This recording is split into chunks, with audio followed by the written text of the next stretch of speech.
आज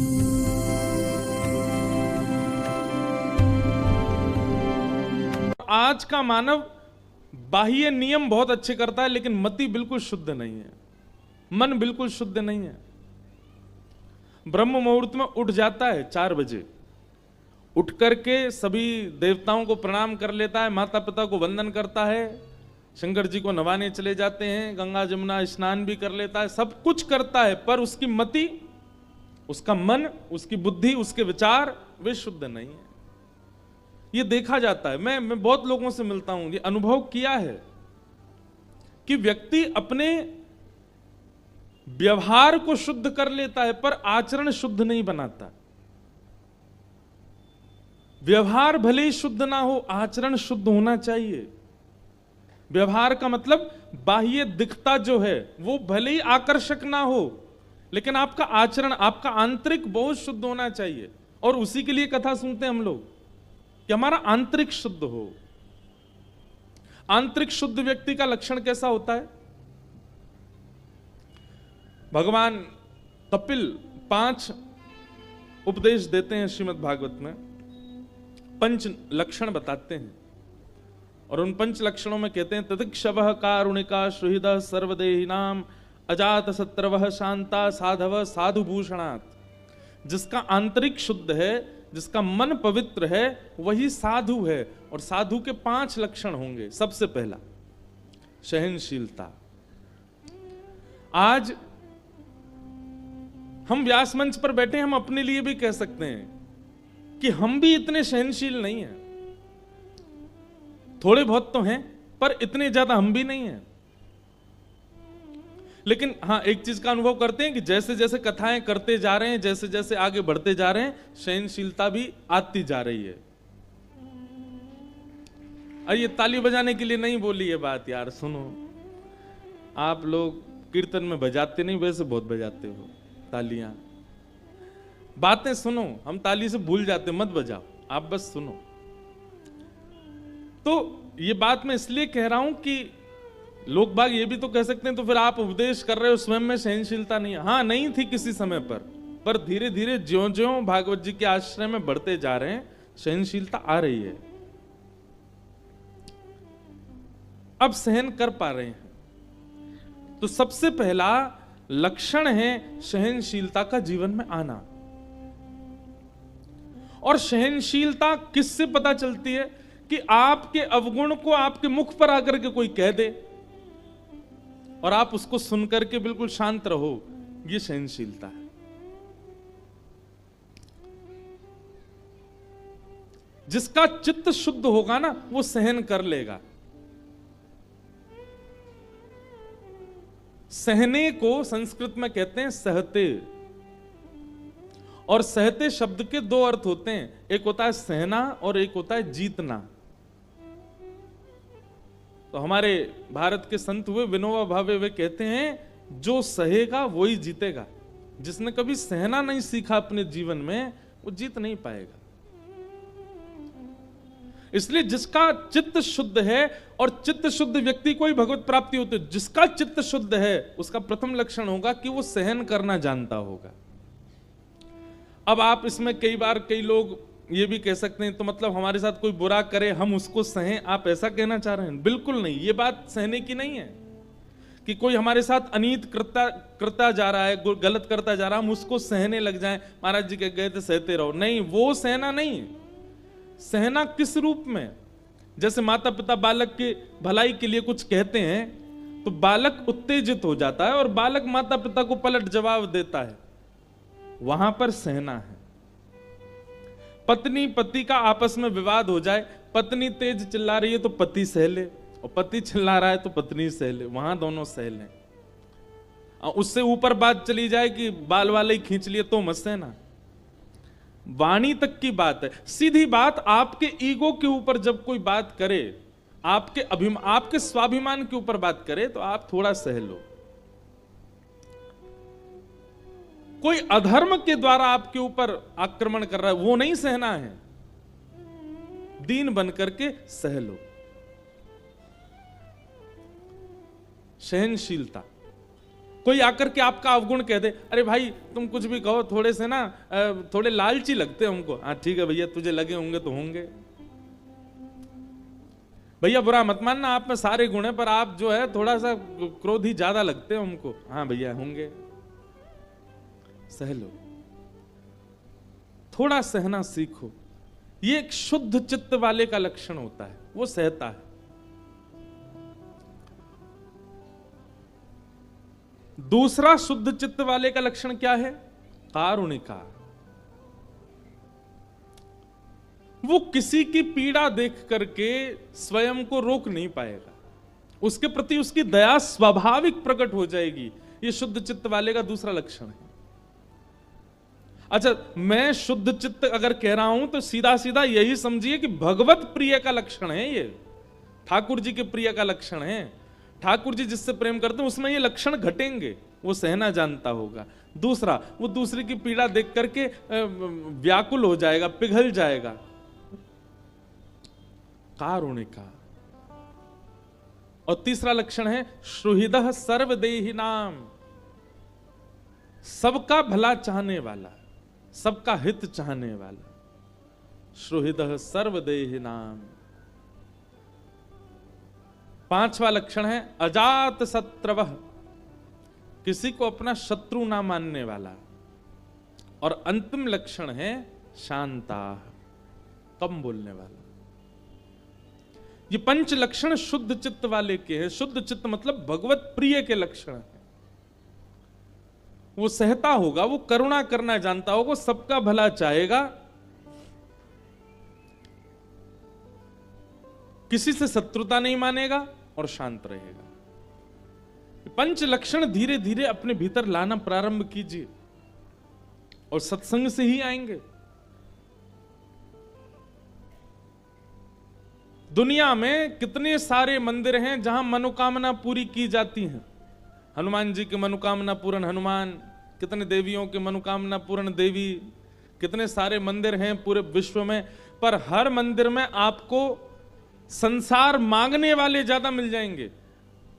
हमारा घर बन जाए, हमारा ये बन जाए, हमारा वो हो जाए, हमारे ऐसे हो जाए, हमारे ये काम बिगड़े, वो हमारा केस सुलझ जाए, हमारे उनके ये ऐसे हो जाए, सब यही मांगते हैं। कभी कोई मनोकामना पूर्ण मंदिर में जाकर के ये मांगता है कि हे ठाकुर जी आप कृपा करो मैं सरल हो जाऊं, हे हनुमान जी ऐसी कृपा करो मेरे अंदर दीनता आ जाए, हे देवी मैया ऐसी कृपा करो मेरे अंदर जलनशीलता बहुत है, मैं दूसरों को देख के जल जाता हूं, दूसरों की श्रेष्ठता देख करके मुझसे सहा नहीं जाता, कृपा करो मेरे अंदर ये ईर्ष्या भाव नष्ट कर दो। ऐसी मनोकामना कोई नहीं मांगता। सब केवल संसार मांगते हैं। स्वयं को शुद्ध हम करना चाहते ही नहीं है, हमारा उद्देश्य ही नहीं है स्वयं को शुद्ध करना। स्वयं की स्थिति, मनस्थिति और परिस्थिति को शुद्ध करना हमारा उद्देश्य नहीं है। हम तो संसार में आके संसार ही चाहते हैं। कभी किसी कोई ज्योतिषी से ये पूछता हुआ मुझे कोई व्यक्ति नहीं मिला। सब यही पूछते हैं हमारा ब्याह कब होगा, ये बताओ पत्नी कैसी रहेगी, ठीक है, जो जिनका ब्याह नहीं हुआ, हमारे बच्चे कितने होंगे, हमारा व्यापार कैसा चलेगा। कभी कोई ये हाथ दिखवा के पूछता है ये बताइए मेरे अंदर जो है विचलनता बहुत है, ये एकाग्रता कब आएगी, मेरे अंदर दोष बहुत सारे हैं, ये दोष नष्ट कैसे होंगे, मेरे अंदर क्रोध बहुत है, ये क्रोध कब कम होगा, कौन सी उम्र में जाके ठीक होगा, मैं ईर्ष्यालु बहुत हूं, मैं कामी बहुत हूं, ये मेरे भीतर से कब नष्ट होगा। कभी कोई ये सब नहीं पूछता। अपने आंतरिक शुद्धि के लिए हम कभी प्रयास ही नहीं करते।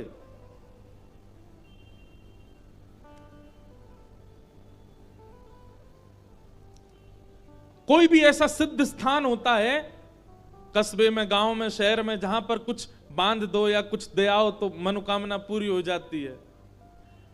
जाइए और अब की बार हमारे कहने से अपने अवगुणों की लिस्ट बांध करके आइए। हमें कितने अवगुण हैं, हमें काम है, क्रोध है, लोभ है, ईर्ष्या है, द्वेष है, हम ऐसे हैं, हम सरल नहीं हैं, हम दीन नहीं हैं, हमारे अंदर अभिमान बहुत व्यापक हो गया है। ये सारी लिस्ट बना के वो मांग करके आओ। आपकी बारी संसारी भावना भले पूरी ना हो पर ये मनोकामना जरूर पूरी हो जाएगी।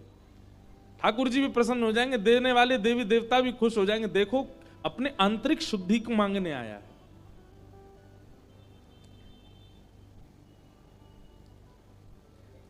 एक बात सदैव याद रखिएगा, अगर शरीर में कोई बीमारी उठ गई है और आप उसको नजरअंदाज करोगे तो एक समय पर वो बीमारी अत्यंत व्यापक होकर के आपकी जान भी ले सकती है।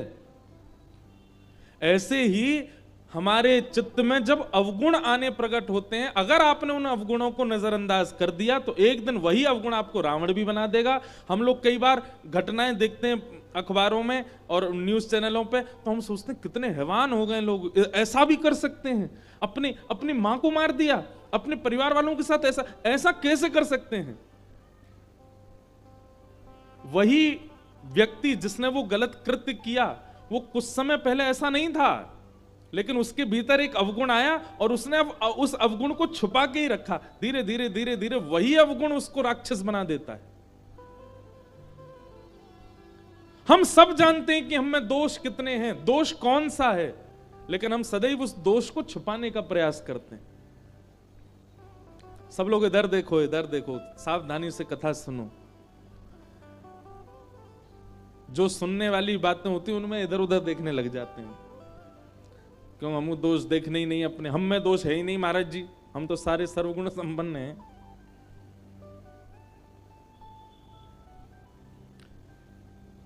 इसलिए हम गुणों का प्रकाश ज्यादा करते हैं।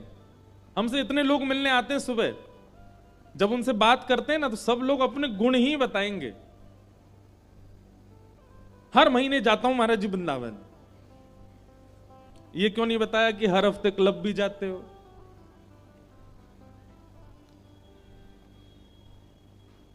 लोग बाग आकर के गुण का प्रकाश ज्यादा करते हैं, पर जरूरी नहीं है 100 लोग आते, एक आध कोई अवगुण बताने वाले भी आते हैं, महाराज जी मुझमें ये दोष है, ये कैसे ठीक होगा, आते हैं ऐसे लोग भी। पर अधिकतर संख्या किनकी ज्यादा होती है? गुण बताने वालों की।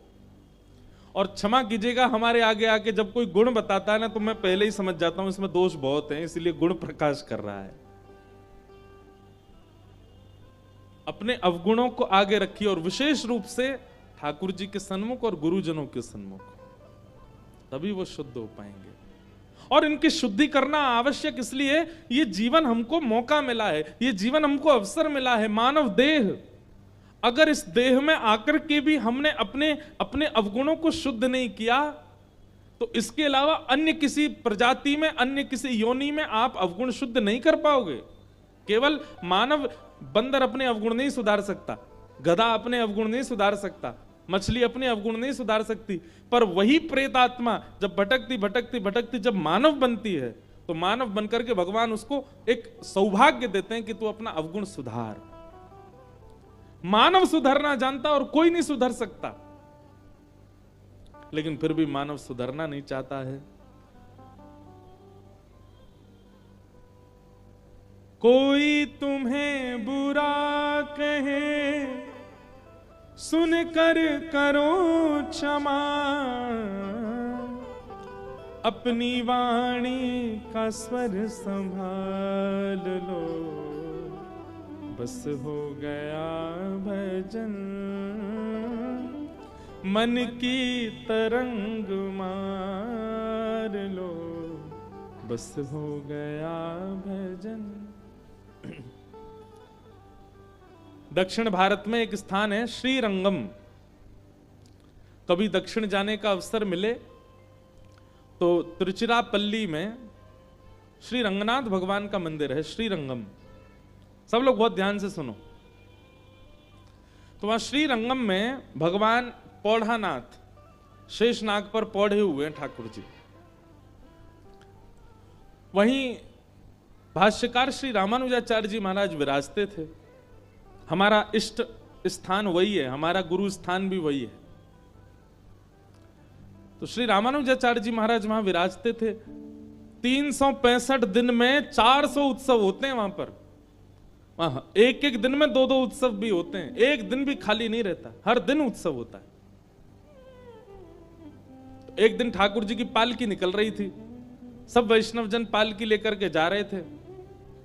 इधर देखो, इधर देखो, इधर देखो, इधर देखो, सब लोग ध्यान से कथा, अब भी कई लोग उधर ही देख रहे हैं, इधर देखो, कथा सुनो। क्या बताएं, आप लोग इतने आनंद में रहते हैं, कोई नया आ जाए कथा में तुरंत उसको देखते हैं। हम यहाँ बढ़िया कपड़ा पकड़ा पहन के बैठे हैं, सुंदर सलोने से बन के बैठे, हमको देखो, काहे को देख रहे हो इधर उधर। इसलिए नहीं बैठे कि हमको नजर लगाओ, इसलिए बैठे कि हमारी बात सुनो। नजर लगने लायक कुछ है भी नहीं, लेकिन बातें सुनो भैया, हम कथा सुनाने आए हैं। ये दुनिया इन्हीं लोगों को आप रोज ही देखते हो, और इससे बढ़िया पंडाल के बाहर चले जाओ, बस इतनी निकलनी, हमको तो वही दिखती रहती है। देखते रहो दुनिया, यहां तो कथा सुनने आए, इसलिए सावधानी से कथा सुनो।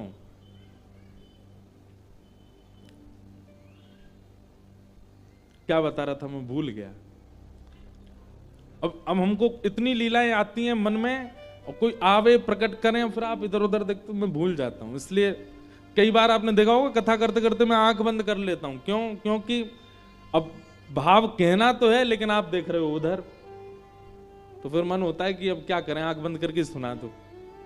तो दक्षिण में श्री रंगनाथ भगवान की सवारी निकल रही थी एक बार। देखो अवगुण कैसे ठीक होते हैं, ये हम बता रहे हैं। तो श्री रंगनाथ भगवान की सवारी निकल रही थी, तभी वहां पर उसी नगर में एक पहलवान रहता था। उस पहलवान का नाम था धनुर्दास। बहुत बड़ा पहलवान, मल्ल पहलवान था। लेकिन उसकी पत्नी में इतनी आसक्ति थी, पत्नी से इतना ज्यादा प्रेम करता था। प्रेम करने तक ठीक होती है बात, पर आसक्ति बहुत बुरी होती है। आसक्ति कैसी होती है? दिन रात बस उसी को देखते रहना, उसके बिना जी नहीं सकते, वो कहीं चले जाए तो विचलित हो जाना, ये आसक्ति है। आसक्ति बुरी होती है। तो पत्नी में बहुत आसक्ति थी। भगवान की सब सवारी लेकर के चल रहे थे, सब लोग जय जयकार कर रहे हैं श्री रंगनाथ भगवान की। इतने में ही वो धनुर्दास सामने से निकल के जा रहा था, पत्नी के साथ जा रहा था। धूप पड़ रही थी तो छत्र लेकर के पत्नी के ऊपर चल रहा था। अच्छा, सीधी छतरी लेकर के चल रहा हो ऐसा नहीं, पत्नी सीधे सीधे चल रही है और वो उल्टा चल रहा था, छतरी पकड़ करके पत्नी के आगे छांव करता हुआ। क्यों? क्योंकि चलते फिरते समय भी उसको पत्नी दिखती रहे। उल्टा उल्टा चल रहा है छतरी लेकर के। अब ये देख करके सब भगवान की सवारी तो भूल गए, सब उसी को देखने लगे और सब मजाक करने लगे। वाह भैया, ऐसा जोरू का गुलाम पहली बार देखा है, पत्नी के ऊपर छतरी लेकर के चले, ये तो ठीक है, लेकिन उल्टा चल रहा है, उसके रूप को निहारता हुआ। लेकिन भैया बाकी सब लोग तो हंस रहे थे उस पर, लेकिन भाष्यकार श्री रामानुज स्वामी जी महाराज, आचार्य की दृष्टि जैसी उस पर पड़ी, आचार्य ने मन बना लिया कि इसमें गुण तो है, पर यह गुण संसार में लग चुका है, यही गुण ठाकुर जी में लगाना है बस हमको। क्या गुण है? रूप देखने का, सुंदरता देखने का गुण है। रामानुजाचार्य जी ने, ये गुरु का स्वभाव होता है, ये आचार्य का स्वभाव होता है। वो दोष देख करके उसको दोषी समझ के छोड़ता नहीं। जैसे वैद्य, जैसे डॉक्टर के आगे कितना भी रोगी व्यक्ति आ जाए, डॉक्टर उससे घृणा थोड़ी करता है, वैद्य उससे घृणा थोड़ी करता है। बाकी के सब लोग उसको छूने में डरेंगे, बाकी के सब लोग उसके पास जाने में डरेंगे, पर डॉक्टर उसके पास जाएगा, उसका मुंह खोलेगा, कभी कभी जीभ में उंगली भी लगा देता है, सब जगह जहां भी स्पर्श करना है करेगा, क्योंकि वैद्य के अंदर ये बात नहीं आती कि ये कैसा है। ऐसे ही गुरु का स्वभाव होता है। गुरु किसी के दुर्गुण देख करके यदि दूर कर दे तो वो गुरु नहीं होता। गुरु का स्वभाव कैसा होता है कि किसी के दुर्गुण देख करके तुरंत उसको स्वीकार करता है और उसके दुर्गुण को सद्गुण में परिवर्तन करने का प्रयास करता है। ये गुरु का स्वरूप होता है। रामानुजाचार्य जी ने देखा कि भाई पत्नी के पीछे छत्र लेके चल रहा है और वो भी उसके रूप को देखता हुआ। गुण तो है इसमें, क्या? दर्शन का गुण है, पर संसार के प्रति लगा है। यही ठाकुर जी में लगाना है। सवारी जब पूरी हुई, रामानुजाचार्य जी ने अपने कुछ शिष्यों को बुलाया और कहा, वो जो छतरी लेकर के चल रहा था अपनी पत्नी के पीछे, तो सब जोर के हंस के बोले, अरे वो धनुर्दास है महाराज, वो जब निकलता है घर से तो पूरा नगर तमाशा देखता है, अपनी पत्नी के पीछे पीछे ऐसे आगे आगे चलता है उल्टा छतरी लेके। हाँ, उसी को बुलवाओ, मठ में बुलवाओ। सब वैष्णव विचार करने लगे, वो इतना दोषी व्यक्ति, इतना दुर्गुण युक्त व्यक्ति, इतना कामी व्यक्ति, और आचार्य उसको मठ में बुला रहे हैं। सब गए और धनुर्दास के पास जाके कहा, बोले श्रीमद रामानुजाचार्य जी महाराज ने आपको बुलाया है, चलो।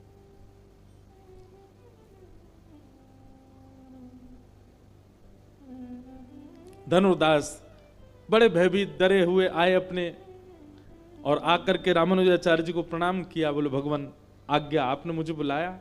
बोले भैया आज ठाकुर जी की सवारी चल रही थी, तुम उल्टे उल्टे चल रहे थे छतरी लेके अपनी पत्नी के आगे। बोले महाराज मैं क्या बताऊं, उसने तो अपनी पत्नी पुराण प्रारंभ कर दिया। उसके नेत्र ऐसे हैं, उसकी नासिका ऐसी है, उसके कान ऐसे हैं, उसके गाल ऐसे हैं, उसकी मुस्कान ऐसी है, उसके केश कैसे हैं। रामानुजाचार्य जी बैठे बैठे सुनते जा रहे हैं। बोले इतना सुंदर उसका स्वरूप है, मैं सौभाग्यशाली मानता हूं, भगवान ने कृपा करके मुझको इस जन्म में ऐसी पत्नी दे दी। और उसको देखे मुझे लगता है कि मेरा अगला क्षण कहीं अंतिम ना हो, उससे पहले मैं उसको देख लूं, इसलिए मैं हर क्षण उसको देखता हूं। रामानुजाचार्य जी बोले सारे लक्षण भगवत प्राप्ति के हैं, बस संसार में लगे हुए हैं। रामानुजाचार्य जी महाराज बोले अच्छा अगर तुम्हारी पत्नी से ज्यादा सुंदर तुम्हारे सामने कोई आ गया तो? धनुर्दास बोला, बोले मुझे विश्वास है मेरी पत्नी से सुंदर कोई नहीं हो सकता। बोले अगर मैंने उससे सुंदर तुम्हें कुछ दिखा दिया तो? धनुर्दास बोला पहले तो मुझे अनन्य विश्वास है कि होगा ही नहीं, और कदापि यदि मेरी पत्नी से सुंदर कोई आ गया तो मैं जीवन भर के लिए उसका दास बन जाऊंगा। ऐसी ऐसी निष्ठा हमारी भी नहीं होती भगवान, निष्ठा हो तो ऐसी हो जैसी धनुर्दास की। भगवान से सुंदर कोई और दिख जाए तो धनुर्दास पहले ही कह रहा है कि मेरी पत्नी से सुंदर कोई होगा ही नहीं, पहला विश्वास मेरा यही है। ऐसा ही होना चाहिए निष्ठावान को। हमारी निष्ठा कैसी? मंगलवार मंगलवार हनुमान जी को पूछते जा रहे हैं, एक आध 2 महीना बाद अगर हमारे व्यापार में थोड़ी कटौती हो जाए, लॉस हो जाए, तो किसी के कहने पर बदल देते हैं हनुमान जी को। बोले अब हनुमान जी तुम तो औरों से पूजवाओ, हम तो अब उनको पूजेंगे। उनको पूजने से हमारी निष्ठा तो ऐसी है। पर रामानुजाचार्य जी ने देख लिया दर्शन भी प्रधान है इसका, निष्ठा भी प्रधान है, विश्वास भी प्रधान है, बस संसार से हटा के ठाकुर जी में करना है। रामानुजाचार्य जी बोले तुम्हारी पत्नी से सुंदर हम तुमको कुछ दिखाते हैं, चलो। और लेकर के गए, और श्री रंगनाथ भगवान का दर्शन तो वो रोज ही करता था, दर्शन तो वो नित्य करता था।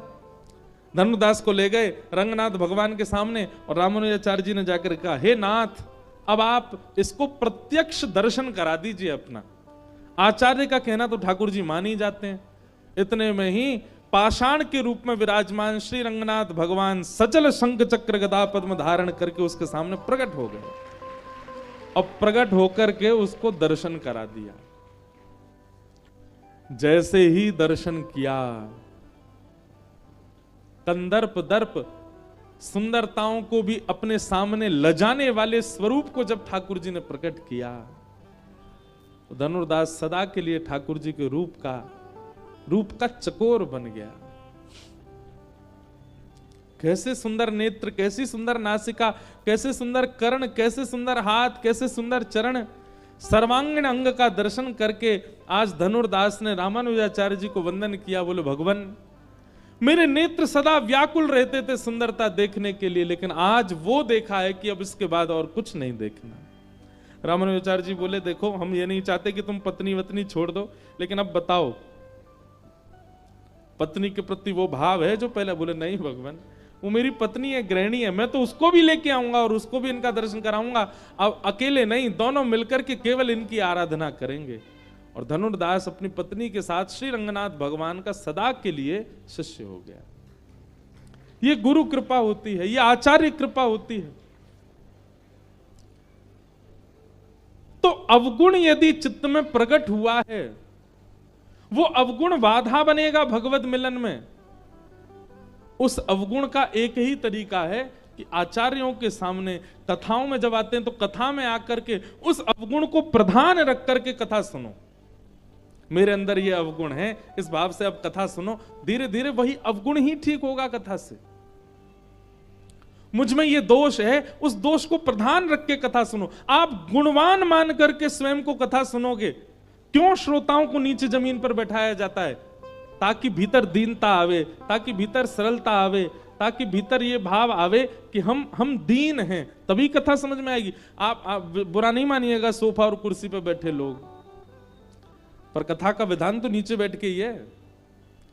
जिनके घुटने ठीक नहीं है, जिनकी कमर ठीक नहीं है, उनको कोई बात नहीं, पर जिनके हाथ पांव बिल्कुल स्वस्थ हैं फिर भी ऊपर बैठ गए, कथा उनको कुछ कर नहीं पाएगी, वो समझ नहीं पाएंगे।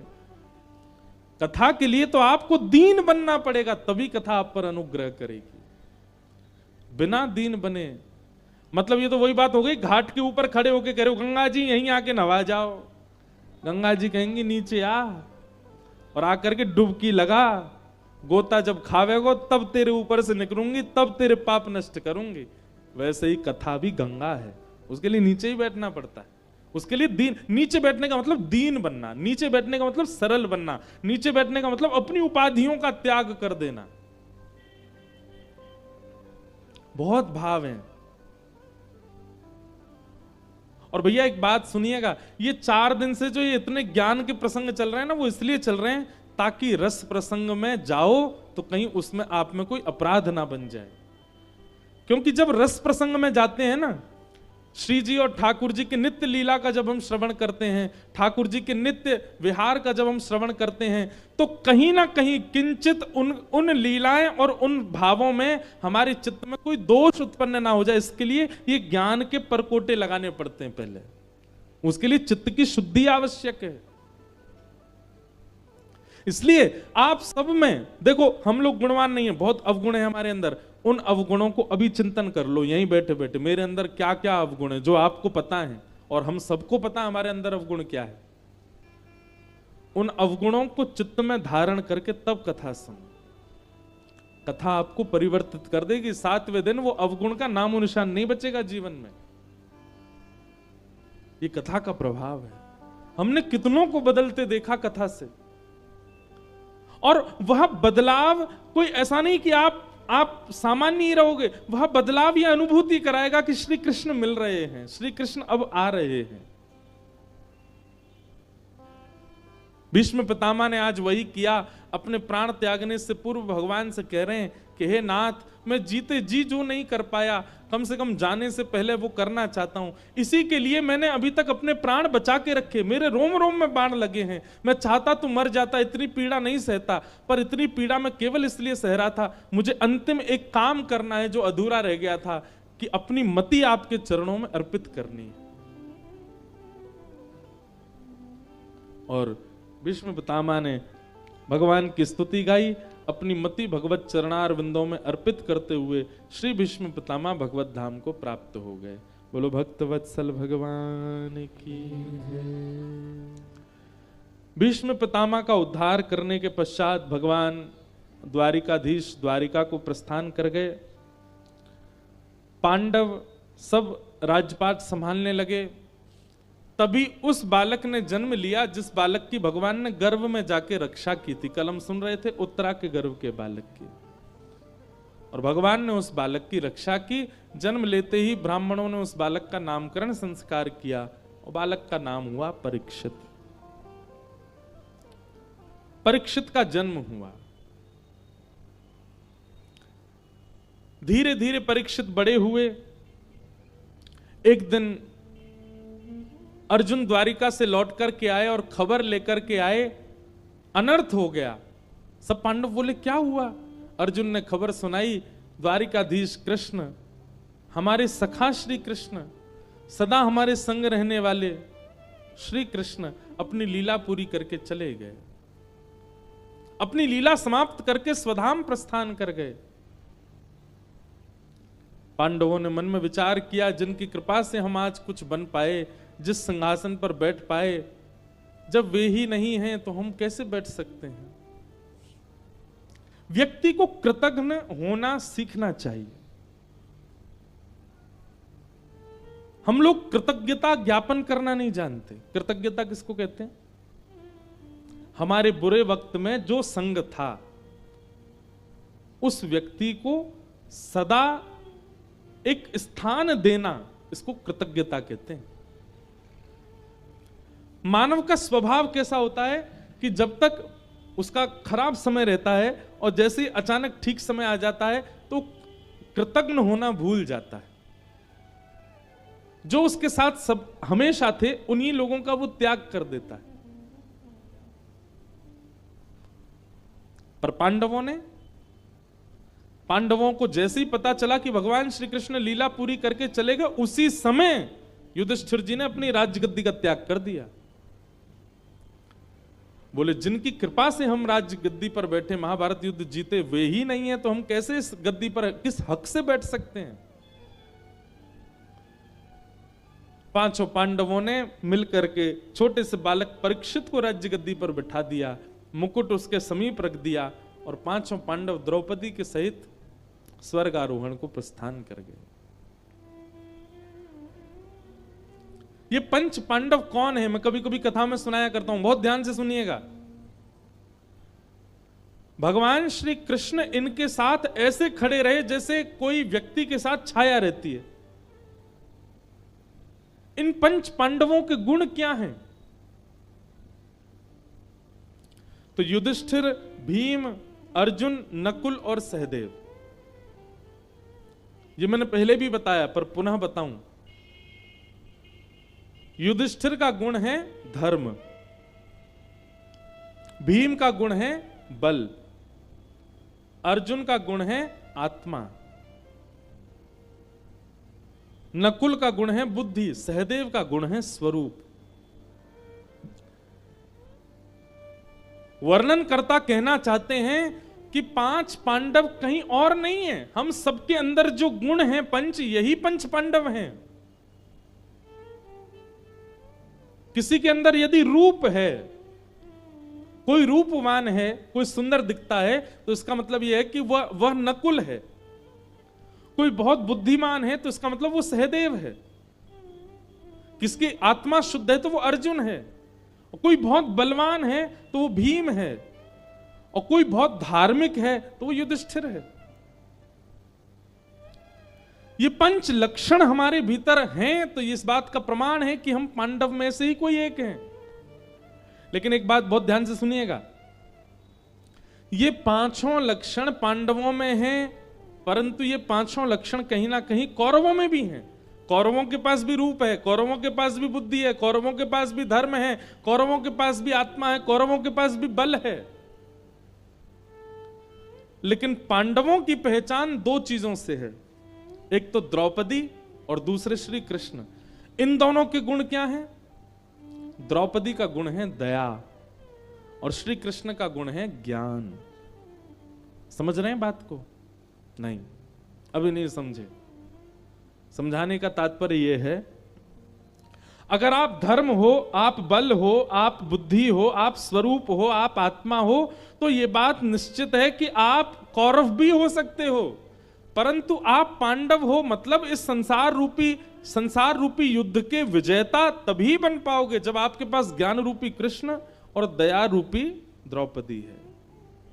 मतलब पंच गुण हैं पांडवों के जो हमने बताए। अब धर्म का मतलब होता है युधिष्ठिर, पर धर्म के साथ दया भी होनी चाहिए और धर्म के साथ ज्ञान भी होना चाहिए, तो आप महाभारत के पांडव हो। बल तो है आपके पास, पर बल के साथ भी कृष्ण और बल के साथ भी द्रौपदी, यानी बल के साथ दया और बल के साथ ज्ञान, नहीं तो बल भक्षण करेगा। आत्मा के साथ भी दया और आत्मा में ज्ञान भी होना चाहिए, नहीं तो वह आत्मा भटकती रहेगी, पुनरपि जननम पुनरपि मरणम में ही चक्कर में ही लगी रहेगी। बुद्धि के साथ भी दया और बुद्धि के साथ ज्ञान भी होना चाहिए। बुद्धिमान तो बहुत लोग होते हैं, ज्ञानवान नहीं होते। ज्ञान का मतलब विवेक, सही और गलत की पहचान, इसको विवेक कहते हैं। और अंतिम है सहदेव, यानी कि रूप के साथ भी बुद्धि और रूप के साथ भी ज्ञान और दया दोनों का होना आवश्यक है। यानी कि कृष्ण और द्रौपदी यदि आपके साथ हैं, ज्ञान और दया आपके अंदर है, तो आप संसार रूपी महाभारत को जीत जाओगे, सीधी बात। लेकिन दया भी नहीं है और ज्ञान भी, और श्री कृष्ण रूपी ज्ञान भी नहीं है, तो आप कितने भी योग्य बने रहो, इस संसार से हार ही जाओगे। यह महाभारत का एक बहुत बड़ा सूत्र है कि 5 पांडवों की एक पत्नी, यानी कि पंच गुणों के साथ एक गुण दया आवश्यक है।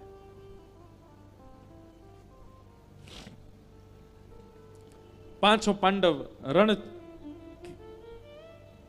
वन के लिए प्रस्थान कर गए और अपने पुत्र परीक्षित को, अभिमन्यु के पुत्र परीक्षित को राज्य गद्दी पर बैठा गए।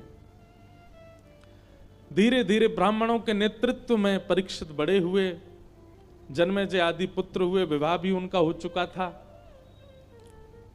राजपाट अच्छे से संभालने लगे।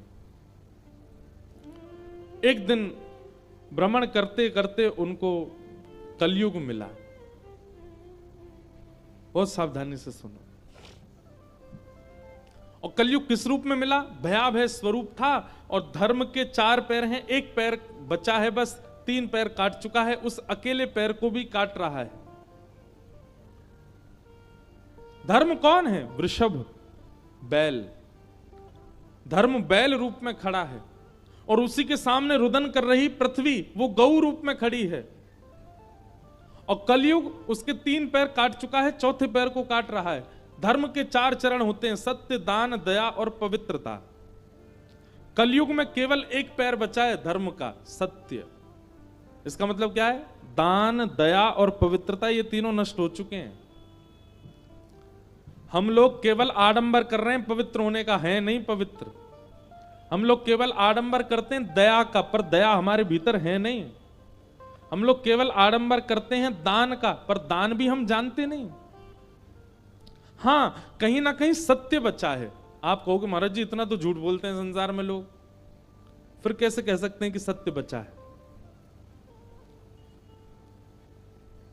बोलने में सत्य नहीं है, पर सुनने के लिए हमें भी सत्य चाहिए। बहुत झूठ बोलने वाला व्यक्ति भी जब झूठ सुनता है तो सहन नहीं कर पाता, उसको भी यही चाहिए कि सत्य ही बोलो। इसका मतलब क्या है? कहीं ना कहीं हमारी अंतरात्मा सत्य की ही उपासिका है, वो सत्य ही चाहती है।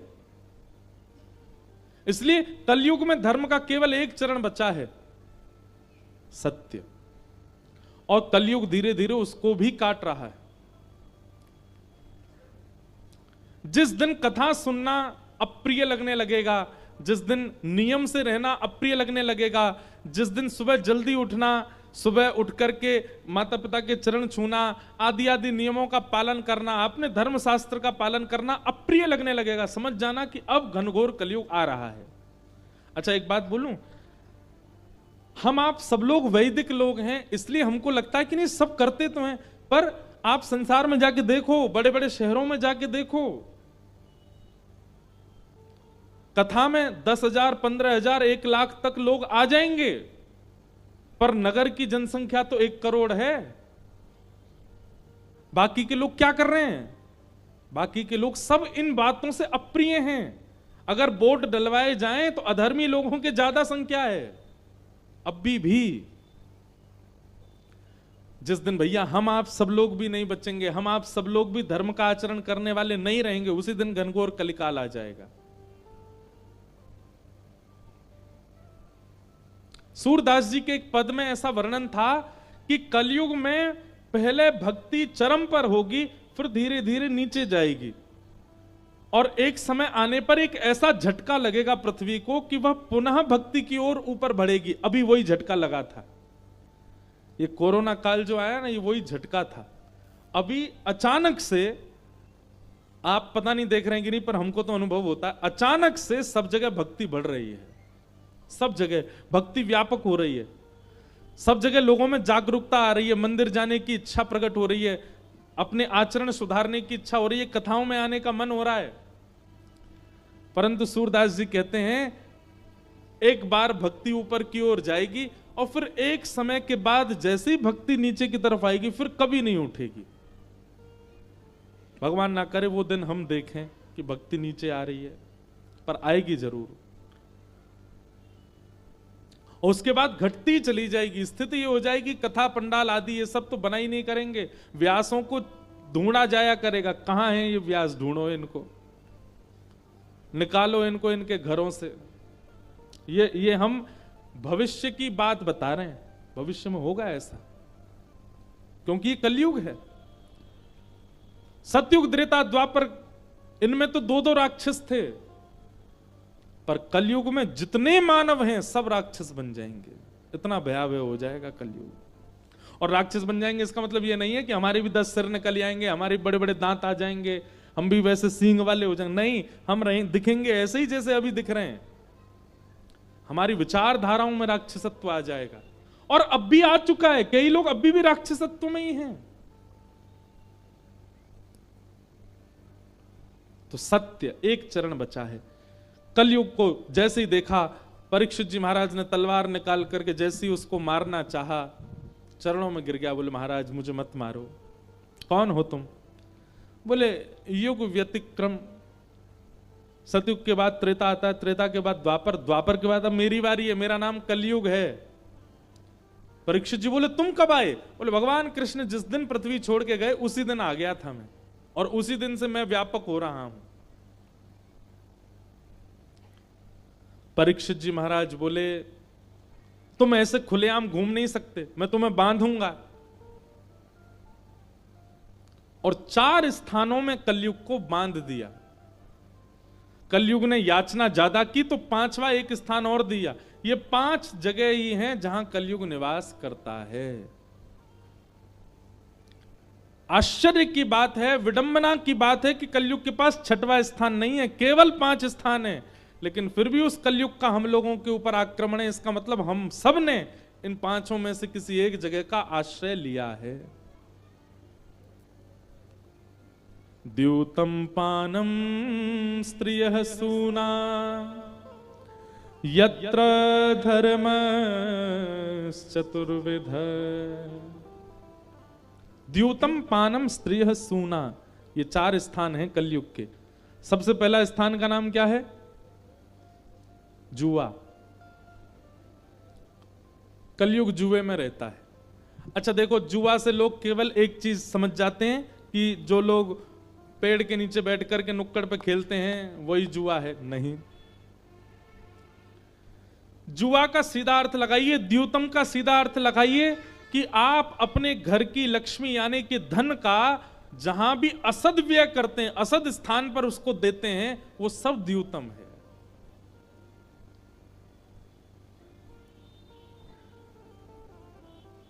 आप घर के रुपया पैसा से जाकर के किसी का मांस खरीद के लाते हो तो वह भी जुए के समान ही आपको पाप लगेगा। क्यों? आपने लक्ष्मी को वहां बैठा दिया जहां की वो अधिकारिणी नहीं थी। धार्मिक व्यक्ति के लिए बातें की जा रही हैं, जिसको धर्म से कोई मतलब नहीं, वो तो पैसा कहीं भी लुटाएगा। लेकिन धार्मिक व्यक्ति के लिए पैसा, हम आप सब लोग हिंदू लोग हैं, हमारे पैरों के नीचे भी अगर रुपया आ जाता है, एक सिक्का आ जाता है, हम उठा करके तुरंत सिर से लगाते हैं, माथे से लगाते हैं। अरे हम केवल भारतीय नोट के नहीं, हम विदेश जाते हैं, वहां के डॉलर भी कभी पांव के नीचे आ जाते हैं, हम उसको भी सिर से लगाते हैं। क्यों?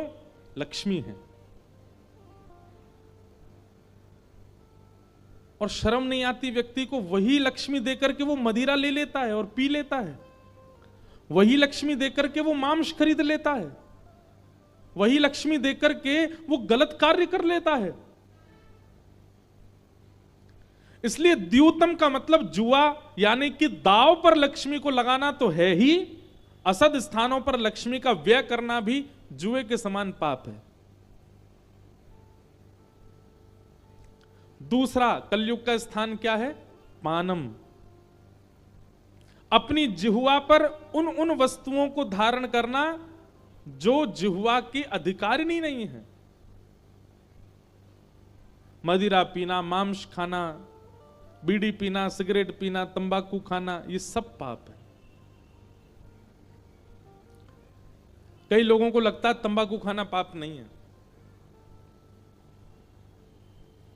महापाप की श्रेणी में आता है तंबाकू सेवन। आप पान खा सकते हो, आप तांबूल खा सकते हो, आप सौंफ इलायची खा सकते हो, आप मुख शुद्धि खा सकते हो, पर आप तंबाकू नहीं खा सकते। उसमें भी कलयुग का निवास होता है, और सबसे ज्यादा कंज्यूम तो हमारा उत्तर प्रदेश ही करता है। क्या बताएं? उत्तर प्रदेश में तंबाकू की खेती होती है, नहीं होती, कहीं होती हो तो पता नहीं, हमने देखी नहीं कभी, पर हमने सुना है कि तंबाकू की खेती यहां होती है, होती है। तंबाकू की खेती में जानवर भी नहीं जाते, वहां बाउंड्री की जरूरत नहीं है। जैसे बाउंड्री लगाते हैं ना, क्योंकि गैया खा जाती हैं, कई बार गधे घुस जाते हैं तो पूरा खेत उजाड़ देते हैं। तंबाकू की अगर किसी खेती है तो उसका बाउंड्री का पैसा बच जाएगा, क्यों? उसमें गधे भी नहीं जाते, उसकी दुर्गंध से गधा भी भाग जाता है। और मानव कितना रज रज के खाता है, कितना प्रसन्न होकर खाता है। धुआं उड़ाने के भी नए नए तरीके आ गए हैं, व्यसन। अच्छा, एक चीज आपने अनुभव की, हम शुद्ध क्रिया जब करते हैं, हम धार्मिक क्रिया जब करते हैं, हम संसार में सुधरने वाली क्रिया जब करते हैं, तो हमारा मन भटकता ही रहता है। कथा सुनने बैठेंगे मन भटकेगा, नाम जप करने बैठेंगे नींद आएगी, यज्ञ करने बैठेंगे तो हाथ पांव दर्द कर जाएंगे। शुद्ध आचरण करने वाली जितनी भी क्रिया करते हैं, हमारा मन भटकता है, लेकिन अशुद्ध आचरण करने वाली क्रियाओं में मन बिल्कुल एकाग्र हो जाता है, बिल्कुल नहीं भटकता, बिल्कुल परेशान नहीं होता। गिरिराज जी की 21 किलोमीटर की परिक्रमा में 10 किलोमीटर बाद ही पाम बोल जाते हैं सबके, भैया अब तो रिक्शा करवाए दो यार, अब नहीं चला जा रहा। हे गिरिराज बाबा, अब की परिक्रमा लगवा भैया, फिर तो वहीं दूर से प्रणाम कर लिया करूंगा मैं। लेकिन वही व्यक्ति शादियों में जाके देखो, डीजे पे पूरी रात नाचेगा, बारात में उसके आगे क्या बोलते हैं उसको, बैंड के आगे नागिन बन बन के गिर जाता है। और वहां गिरिराज जी परिक्रमा कितनी भारी पड़ती है।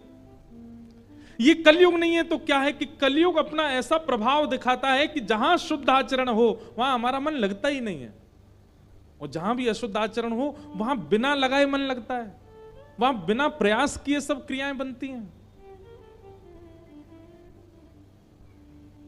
अभी कथा सुन रहे हैं तो यहां पे हमको बार बार बोलना पड़ता है, सुनो सुनो सुनो। अभी चौराहे पे लड़ाई हो जाए 4 लोगों में, जूता चप्पल उतार के मारने लगे, आदमी कान खड़े, आंख खुली, पलक भी नहीं झपकेगा, देखेगा उनको। कैसा स्वभाव स्वरूप हमारा होता जा रहा है। असद आचरण के लिए मन नहीं लगाना पड़ता, इसका मतलब क्या है? मन एकाग्र होना जानता है, पर हमको बहकावे में रखता है कि जब हम शुद्ध होने जाते हैं तो मन विचलित हो जाता है, इधर उधर भागता है। उसी के लिए कथा है। अभी अष्टांग योग आएगा आगे कथा में, उससे मन एकाग्र होना सीखते हैं। तो सबसे पहला स्थान दिया द्यूतम, दूसरा स्थान दिया पानम, और तीसरा स्थान दिया पर स्त्री और पर पुरुष गमन नहीं करना। उसमें कलयुग का निवास है। आप जब पाणी ग्रहण संस्कार करते हैं, हम भैया अपनी कथा में एक बात बहुत खुल के कहते हैं, दुनिया में सबसे बड़ा व्रत यदि कोई है तो वो है एक पत्नी व्रत और एक प्रतिव्रत। व्यक्ति एकादशी ना करे, व्यक्ति मंगलवार के व्रत ना करे, सोमवार के व्रत ना करे, आदि आदि कुछ भी ना करे, केवल जब पाणी ग्रहण हो जाए उसी दिन कसम खा ले कि अब यही है हमारी सब कुछ, इनके अलावा जो भी हमारे सामने आए नजर नीची कर लेंगे। और पत्नी भी यही सौगंध खाए कि यही सर्वस्व है, और इसी नियम का पालन करने वे लग जाएं। प्रारंभ के कुछ वर्षों में हो सकता है कि अनबन भी हो, ना भी बने, लड़ाई झगड़े भी हो, पर फिर भी पतिव्रत पत्नी व्रत का त्याग ना करें। उस व्रत की क्षमता से वो भगवत दर्शन तक कर सकता है। ये पत्नी व्रत और पातिव्रत व्रत में ये धर्म, ये बल है। हमारे शास्त्रों में कितनी कथाएं सुनाई गई हैं। पतिव्रता नारियां, सती नारियां, केवल नारियां ही नहीं, पति भी होते हैं। पत्नी व्रत, एक पत्नी व्रत। अगर कोई पुरुष एक पत्नी व्रत धारण कर ले और पत्नी एक पतिव्रत धारण कर ले, हमने एक जगह इंटरव्यू में बोला था कि वह अपनी क्षमता से अगर सूर्य को कह दे कि आज तुमको उदित नहीं होना, तो सूर्य उदय नहीं होगा। यह बल आता है। एक कथा आती है, कहीं मुझे स्मरण में नहीं है, पर एक पत्नी पतिव्रता नारी थी, तो किसी वेदज्ञ से जाकर के उसने अपने पति के बारे में पूछा, मेरे पति सदा प्रसन्न रहे, सदा उनकी आयु लंबी रहे, मैं कभी अपने पति को देखो जीवन का संसार का एक परम सत्य सबको जाना है, पर उनकी इच्छा ये थी, उन्होंने जाके संत से कहा, आप त्रिकालदर्शी हैं, कृपा करके बस मुझे एक वरदान दे दीजिए कि मैं अपने पति को अपने आंखों के आगे भगवत धाम जाते हुए ना देखूं, उनसे पहले मैं चली जाऊं। तो त्रिकालदर्शी जो थे उन्होंने नेत्र बंद करके तुरंत कहा, बोले देवी ये तो असंभव है। बोले क्यों? तुम्हारे पति के तो कल ही प्राण जाने वाले हैं, कल सूर्योदय होते ही तुम्हारे पति के प्राण चले जाएंगे। जैसे ही ये बात सुनी, पहले तो वो बहुत रोई, लेकिन उसके बाद एक नदी के तट पर जाकर के जिस दिशा से सूर्य उदय होते हैं उसी दिशा में बैठ गई और सूर्य नारायण से कहा, यदि मैंने विवाह के उपरांत अपने पति के प्रति नैष्ठिक पतिव्रत रखा हो तो आप कल उदित नहीं होगे। 7 दिन व्यतीत हो गए, अंधेरा ही रहा, सूर्य उदित नहीं हुए। ब्रह्मा जी को आना पड़ा पृथ्वी पर। ब्रह्मा विधाता ने आकर के उस पतिव्रता नारी के चरण पकड़े, देवी ऐसा मत करो, प्रलय हो जाएगा, संसार नष्ट हो जाएगा यदि सूर्य उदय नहीं हुए तो।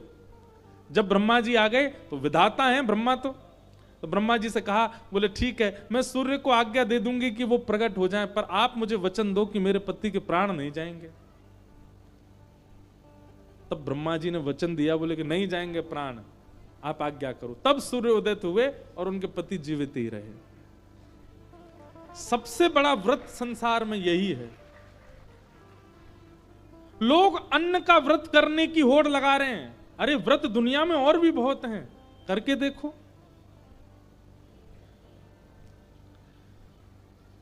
तो 5 स्थान है। सबसे पहला स्थान द्यूतम, जुआ।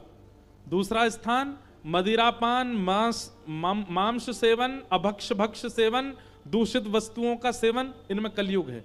तीसरा स्थान पर स्त्री पर पुरुष संग, और चौथा स्थान हिंसा। हिंसा का मतलब क्या होता है? लड़ाई झगड़ा मारकाट। अभी एक कथा की बात सुन लो। अभी कथा चल रही है, पीछे किसी बात से विवाद हो गया और उस विवाद में आपका नाम किसी ने कह दिया कि भाई इन्होंने मेरे को धक्का दिया था। तो आपका स्वरूप कैसा होना चाहिए कि आप जाकर के, भैया हमसे गलती हो गई, ठीक है भैया आप चलते बनो, अब नहीं देंगे धक्का, लो कान पकड़ लिए, सॉरी अब मत करो, जाओ। लेकिन संसारी व्यक्ति का, तेने मेरा नाम कैसे लिया, मैं तो ऐसे ही दूंगा धक्का, ले तुझे भी दूं और दूंगा, कल तू बात तुझे फिर धक्का दूंगा। इस प्रकार से विवाद में जिसकी रुचि होती है, इसका मतलब है उस पर कलयुग का प्रभाव है। वैष्णव का स्वभाव है वो विवाद से बचेगा, वो विवाद में नहीं रह सकता। कथा आती है सदन कसाई। सदन कसाई नाम सुना है? कथा तो बहुत बड़ी है उनकी, पर उनका एक छोटा सा चरित्र सुनाऊं। सदन कसाई जगन्नाथ भगवान का दर्शन करने के लिए जा रहे थे। क्योंकि श्रेष्ठ कुल में जन्मे नहीं थे, इसलिए जिस पथ पर पूरी दुनिया चल के जा रही थी वहां नहीं चल रहे थे, नीचे चल रहे थे। मैं इतना अधिकारी थोड़ी मैं ऊपर चलूं।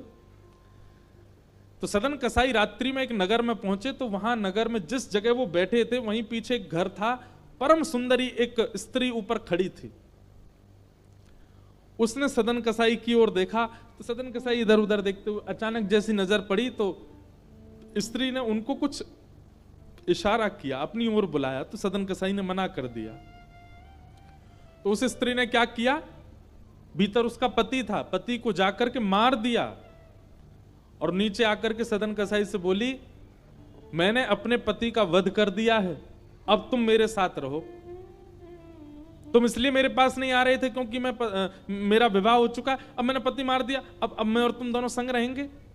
सदन कसाई बोले, देवी मेरा ये उद्देश्य नहीं, मैं तो जगन्नाथपुरी दर्शन करने जा रहा हूं, आप कोई और देख लीजिए, मैं इस प्रकार का स्वभाव नहीं है मेरा। लेकिन उस स्त्री को तो सदन कसाई प्रिय लग गए। उसने कहा, मैं अपना पति मार सकती हूं तो इसका मतलब मैं कुछ भी कर सकती हूं, सोच विचार करके बोलो मेरे आगे। यदि तुम मेरे साथ नहीं रहे तो मैं पूरे नगर में ढिंढोरा पीट दूंगी कि तुमने मुझसे मेरे पति को मारा और मुझे यह वचन दिया था कि तुम मुझसे ब्याह करोगे और अब तुम मुकर रहे हो। सदन कसाई बोले झूठा आरोप आपको लगाना है तो लगा दो, पर मैं तो आपको स्वीकार नहीं करूंगा। उस स्त्री ने यही किया, पूरे नगर में ढिंढोरा पीट दिया, वहां के राजा के यहां सदन कसाई को बंदी बनवा दिया।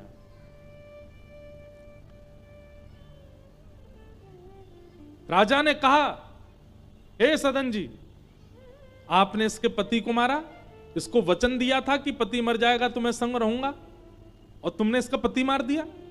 सदन कसाई बोले देखिए, मैं कितना भी प्रमाण दे दूं कि मैंने नहीं किया, फिर भी पड़ला इनका ही भारी रहेगा, इसलिए मैं क्यों बोलूं। मैं कुछ नहीं कहना चाहता, आप इसी बात को ऐसे ही, आपको जो निर्णय लेना हो ले लीजिए, बस मेरी एक बात मानिएगा, मुझे मृत्यु दंड मत दीजिएगा, मुझे जान से मत मारिएगा, बाकी आपको जो लगे वो करिए। क्यों? क्योंकि मैं महाप्रभु श्री जगन्नाथ जी के दर्शन के लिए निकला हूं।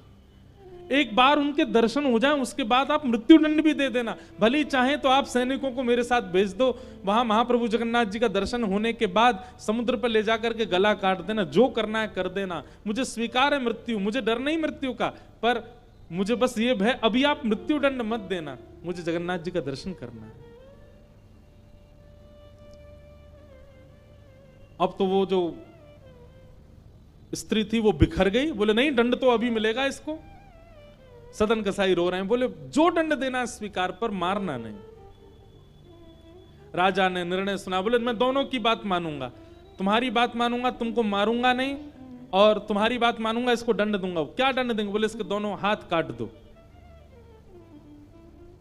सदन कसाई जी ने एक बार भी नहीं विचार किया, दोनों हाथ आगे कर दी, बोले अभी काट दीजिए।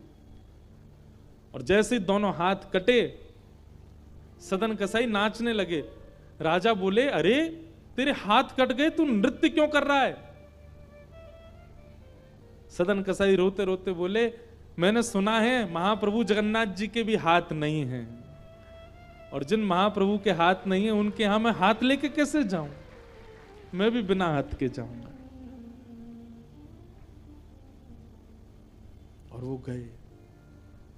बहुत सुंदर प्रसंग है सदन कसाई का। वैष्णव विवाद में नहीं पड़ता। सदन कसाई चाहते तो खड़े हो जाते, लड़ते झगड़ते, प्रमाण इकट्ठे करते, मैंने नहीं किया नहीं किया सब कहते, पर नहीं।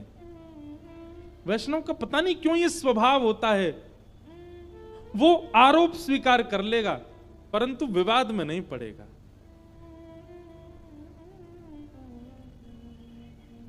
अब पता क्या होता है, ऐसी बात जब मैं कथा में कहता हूं ना, अगले दिन लोग फिर अपने विवाद सुनाने आते हैं।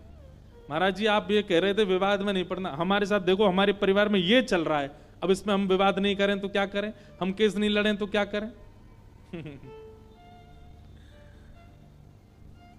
अब देखो जब आप मुझसे एकांत में मिलने आओगे वहां तो मैं आपका ही पक्ष लूंगा, लेकिन व्यास मंच सार्वजनिक है और यहां से हम वही कहेंगे जो शास्त्राज्ञा है, और शास्त्रीय भाव यही है कि वैष्णव कभी विवाद में नहीं पड़ता।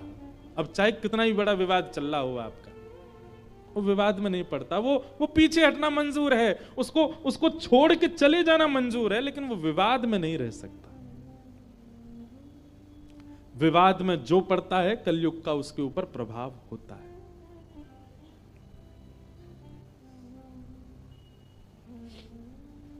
एक जगह मैं यही प्रसंग सुना रहा था, एक व्यक्ति मेरे पास आए, बोले महाराज जी आप इंसान कह रहे हो, भगवान भी विवाद में पड़े थे। मैं क्यों? और राम जी कितने दिन तक राम जी के लिए केस चलता रहा। ये देखो युगल श्रोता घूम रहे हैं।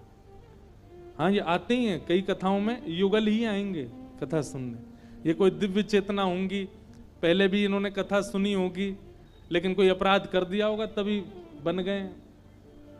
अब उस अपराध को दूर करने के लिए भी फिर कथा सुनने आए। कल भी आए थे, आज भी आए हैं। ऐसे आते हैं दिव्य चित, लो ताली बजाते बोले बताओ, ये बोल के गए कि यही तो अपराध बना था हमसे, क्या कि पिछली बार कथा सुन के अपना बहुत सम्मान करवा लिया था हमने, इस बार फिर हमारी ताली बज गई, अब बाहर जाके सुनेंगे। द्योतम पानम स्त्रियः सूना, और पांचवा बिना मेहनत के कमाया गया धन, उसमें कलयुग का निवास होता है। भैया आप कुछ मत करो, केवल इन 5 चीजों से बच जाओ, कलयुग धीरे धीरे आपके ऊपर प्रभाव करना बंद कर देगा। द्योतम पानम स्त्रियः सूना, यत्रा धर्मश्चतुर्विधः, पुनश्च याचमानाय जात रूप मदात प्रभो। ये 5 स्थान कलयुग को प्रदान किए। महाराज परीक्षित एक दिन आखेट को वन में गए, वहां ऋषि शमिक के आश्रम में जाकर के जल की याचना की, पर शमिक ऋषि समाधिस्थ बैठे थे। राजा परीक्षित ने, क्षुधा प्यास जब तीव्र होती है ना, तो व्यक्ति उस समय अपने आपे से बाहर हो जाता है। भूख बहुत जोर की लगी हो तो व्यक्ति कुछ भी कर सकता है। राजा परीक्षित ने एक मरा हुआ मृतक सर्प उनके गले में डाल दिया, और इसी बात को देखकर के शमिक ऋषि के पुत्र श्रृंगी ने 7 दिन में मरने का राजा परीक्षित को श्राप लगा दिया। राजा परीक्षित लौट करके आए, तब शमिक ऋषि के शिष्य ने जाकर के बताया, बोले राजन आपको 7 दिन में मरने का श्राप लगा है, अपनी मुक्ति का उपाय खोज लीजिए। राजा परीक्षित अपने पुत्र जन्मेजय को राज्य गद्दी पर बिठा करके गंगा किनारे चले गए, और सब संतों से जाकर के पूछा, जल्दी मरने वाले की मुक्ति का उपाय क्या है। सब संतों ने अलग अलग उत्तर दिए, पर नैको मुनिर्यस्य वच प्रमाण, प्रमाण से कोई नहीं बोल पाया कि इससे तुम्हें मुक्ति मिलेगी। तभी वहां पर श्री सुखदेव जी महाराज का आगमन हुआ कि तत्रा भवद भगवान व्यास पुत्रो यदिच्छया कामट मानोनपेक्षः अलक्षलिंगो निजलाभतुष्टो व्रतस्य बालैरवधूत भेष। श्री सुखदेव जी महाराज का आगमन हुआ, और सुखदेव जी के आते ही राजा परीक्षित ने चरणों में प्रणाम किया, और प्रणाम करके कहा, भगवान जिसके जीवन के केवल 7 दिन बचे हैं उसे क्या करना चाहिए, कृपा कर मुझे बताओ। और यहां से अब श्री सुखदेव जी महाराज बोलना प्रारंभ कर रहे हैं। सुखदेव जी महाराज कहना प्रारंभ कर रहे हैं। हम सब भी श्री सुखदेव जी के श्री चरणों में प्रणाम करें कि हम भी परीक्षित के भांति आपके श्री चरणों में आए हैं। हे नाथ, हम पर अनुग्रह करना, कृपा करना। तेरी शरण में आके मैं धन्य हो गया, तेरी शरण में आके मैं धन्य हो गया, तेरी शरण में आके मैं धन्य हो गया, तेरी शरण करताल बजा के गाओ, और सब मेरे पीछे पीछे गाओ। तेरी शरण में आके मैं धन्य हो गया, तेरी शरण में आके मैं धन्य हो गया। जन्मों की प्यास थी जो,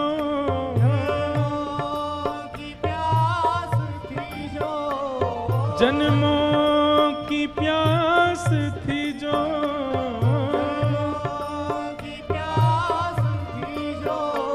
संपन्न हो गया, तेरी शरण में आके मैं धन्य हो गया, तेरी शरण में आके मैं धन्य हो गया। कि तुझको अपना बना के मैं धन्य हो गया, तुझको अपना बना। परीक्षित जी महाराज सुखदेव जी के लिए गा रहे हैं। हम भी यही प्रार्थना कर रहे हैं। बोलो सद्गुरुदेव भगवान की।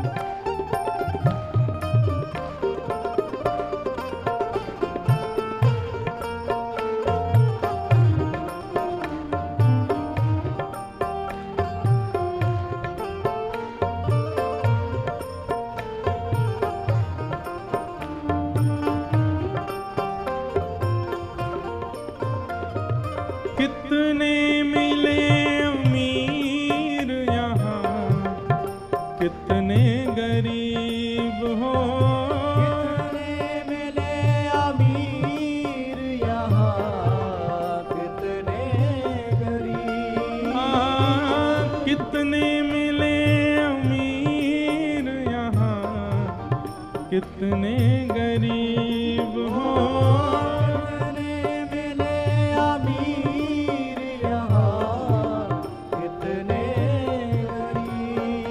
पर आप मिल गए तो, पर आप मिल गए हो, पर आप मिल गए तो, पर आप मिल गए हो, धनवान हो गया। पर आप मिल गए हो, धनवान हो गया। पर आप मिल गए तो धनवान हो गया। पर आप मिल गए हो, धनवान हो गया। ओ जन्मों की प्यास थी जो, जन्मों की प्यास थी जो, जन्मों की प्यास थी जो, संपन्न हो गया। तेरी शरण में आके मैं धन्य हो गया। तेरी शरण में आके मैं धन्य हो गया। ओ तेरी शरण में आके मैं धन्य हो गया।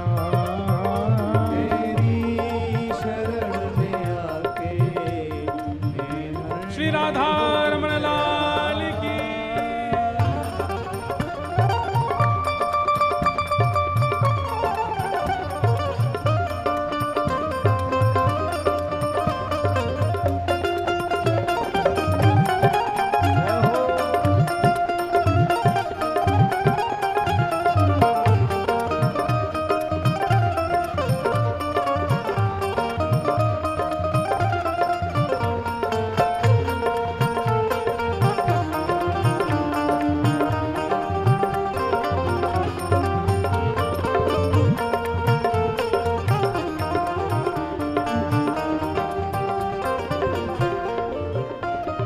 करना कभी ना दूर प्रभु, चरणों से आप हो। करना कभी ना दूर प्रभु, चरणों से आप। हाँ, करना कभी ना दूर प्रभु, चरणों से आप हो। करना कभी ना दूर प्रभु, चरणों से आप। चरणों के ही सहारे, चरणों के ही सहारे, चरणों के ही सहारे, चरणों के ही सहारे, भव पार हो गया। चरणों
बिहारी लाल की जय। और अब यहां से श्री सुखदेव जी महाराज कहना प्रारंभ करते हैं।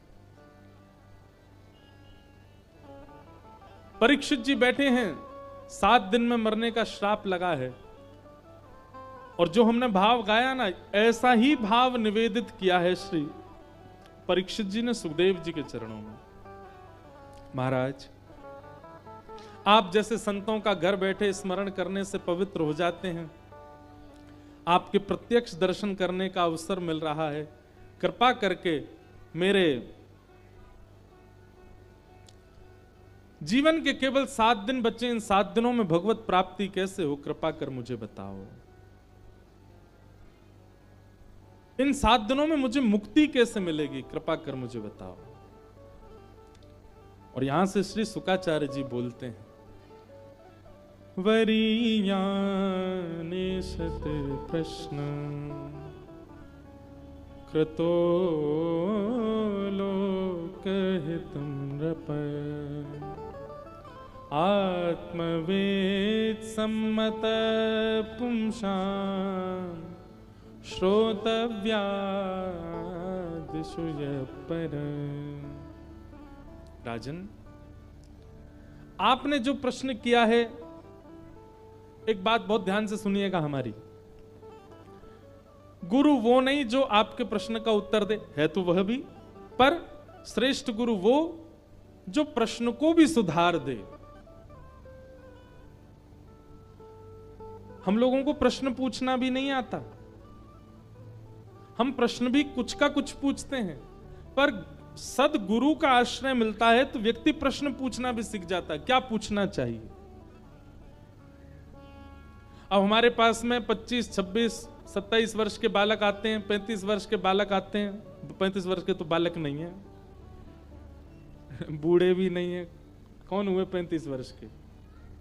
अरे कहां तक कहें महाराज, आजकल तो 47 वर्ष के भी लोग अपने आप को बूढ़ा नहीं मानते, 47-50 के भी यूं कहते हैं अभी तो हम जवान हैं। हमारे पास आते हैं बच्चे, उन लोगों के प्रश्न इतने, मतलब ठीक है अपनी समस्या सब पूछते हैं, पर प्रश्न सदा कैसा होना चाहिए, प्रश्न करने वाले का भी कल्याण हो, प्रश्न बताने वाले का भी कल्याण हो, और जो पास में बैठे हैं उनका भी कल्याण हो, ऐसा प्रश्न होना चाहिए। ऐसे प्रश्न हमको बहुत कम मिलते हैं।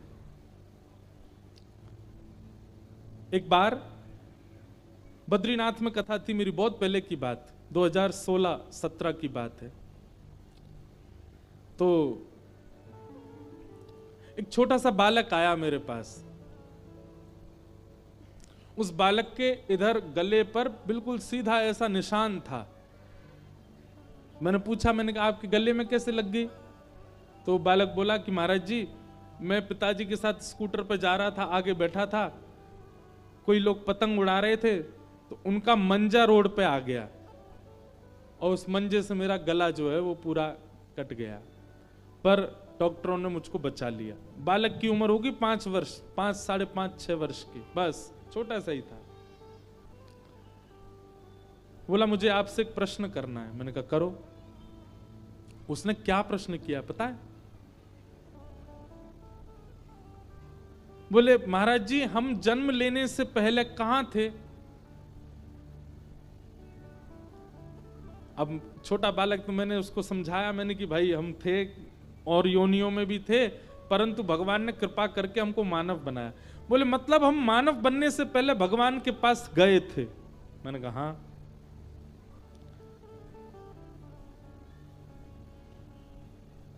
तो भगवान हमको अपने से दूर क्यों भेज देते हैं? जब हम उनके पास चले ही गए थे, उनके पास पहुंच ही गए थे, तो फिर उन्होंने दोबारा से हमको दूर क्यों कर दिया? हमको फिर से संसार में क्यों भेजा?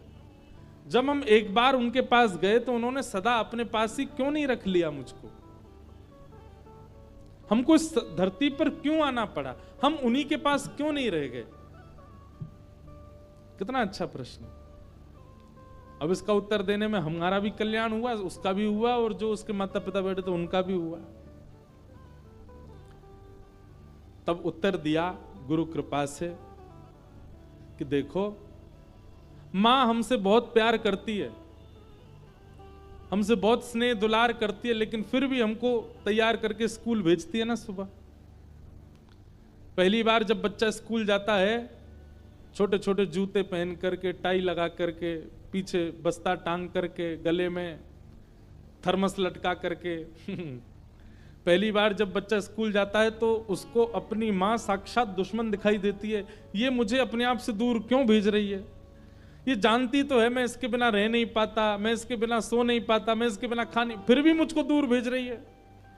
माँ हृदय पर पत्थर रख करके उस बालक को बस में, वैन में, जिससे भी स्कूल जाना है उसमें बैठा देती है। बालक रोता रहता है, खिड़की पीटता रहता है, माँ मुझे मत भेजो, लेकिन फिर भी माँ भेज देती है। क्यों?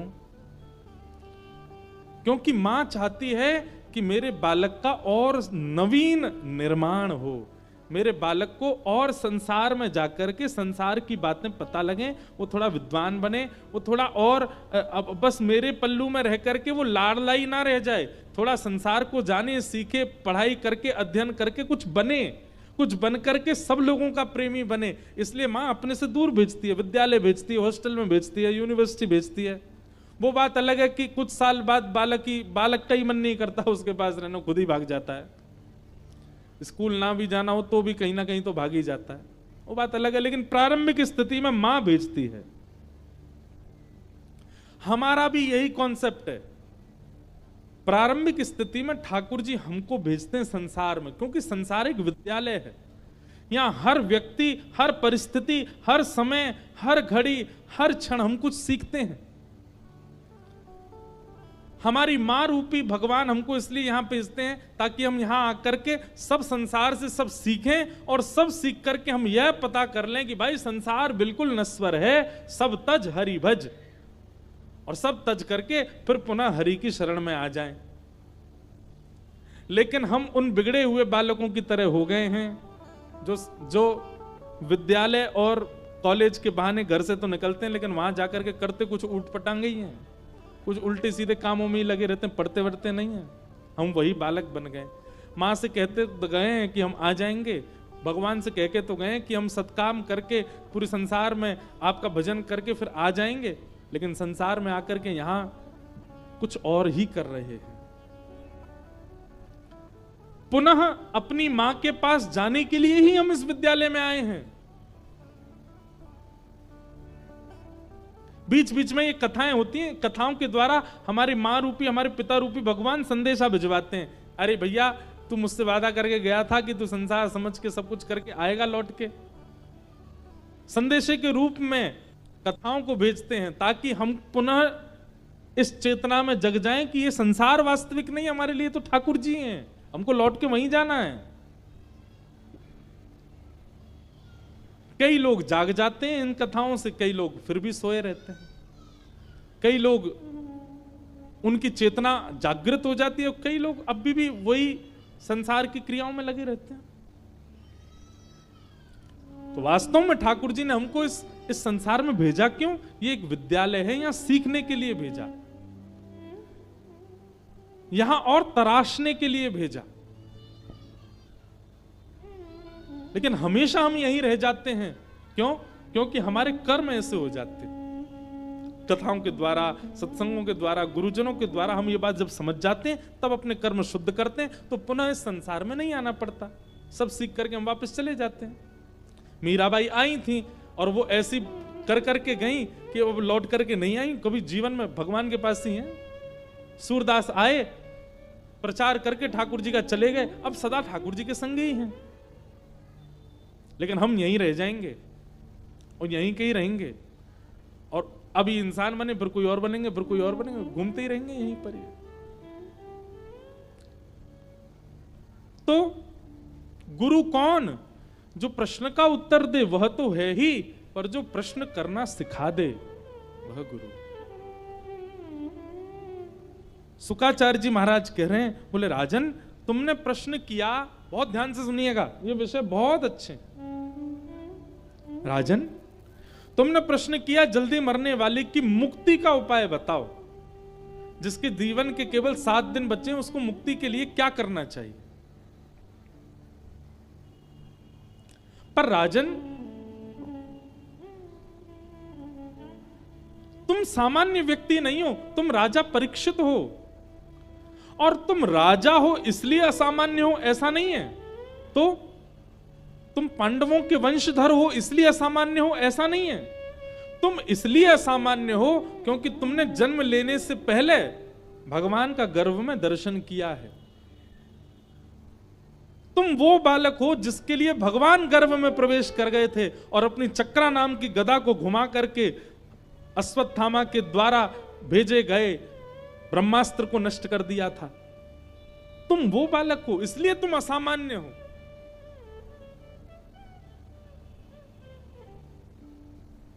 बात बहुत गहरी है, थोड़ा ध्यान से सुनिएगा।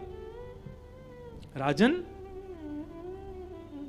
क्या भगवान ने तुम्हारी मातृ गर्भ में आकर के रक्षा इसलिए की थी कि एक दिन तुम जन्म लो, जन्म लेकर के और हस्तिनापुर के राजा बनो, और कुछ दिन बाद तुमको श्राप लगे और तुम मेरे पास ये पूछने आओ कि तुम्हें मुक्ति कैसे मिलेगी?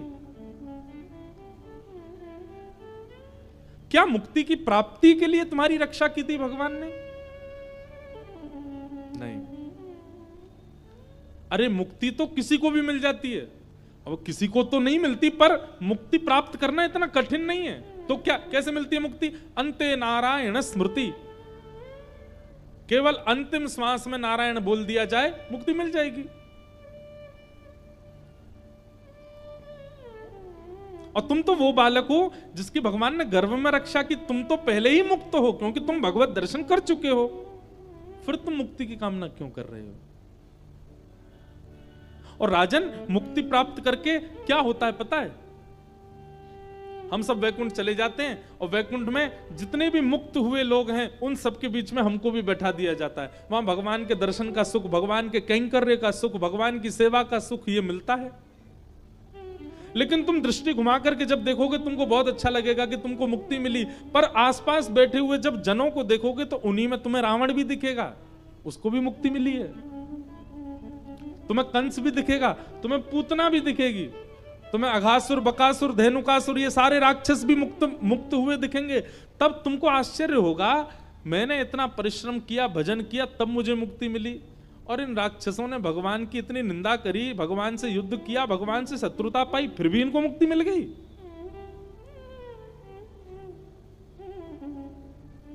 भाव कुभाव अनख आलसहु, नाम जपत मंगल दिश दसहु। अगर कोई कुभाव में भी भगवान को याद करता है तो कहीं ना कहीं अगर अंतिम समय में भगवत नाम निकला तो मुक्ति उसको भी मिल जाएगी। जैसे नास्तिक लोग क्या करते हैं? भगवान कुछ नहीं होते, श्री कृष्ण ने ऐसा कैसे कर दिया, राम जी ऐसा कैसे कर सकते हैं, परशुराम जी ये बल्लम फरसा लेके क्यों खड़े रहते हैं, महादेव बागंबर लपटे क्यों रहते हैं, गले में उनके नीलकंठ क्यों हैं, वो सर्प लगाए क्यों हैं, अरे उनके विषय में ऐसा क्यों कहते हैं, वो धतूरा पान कर लेते हैं। नास्तिक लोग भगवान पर प्रश्न उठाते रहते हैं, पर वो इतना चिंतन कर लेते हैं भगवान का, शिव ऐसे, राम ऐसे, कृष्ण ऐसे, शिव ऐसे, राम ऐसे, कृष्ण ऐसे, भागवत जी में ये लिखा, गीता जी में ये लिखा, और ये सब करते करते कहीं किंचित अंतिम समय उसने भी भगवान को याद कर लिया तो उसको भी मुक्ति मिल जाएगी। और फिर हम लोगों को पछतावा होगा, भाई पूरा जीवन निकाल दिया चीख चीख करके, गला फाड़ फाड़ करके, इतना दर्द होता फिर भी कथा सुना सुना करके, तब जाकर के हमको मुक्ति मिली। और इन राक्षसों ने भगवान से बैर करके मुक्ति प्राप्त कर ली।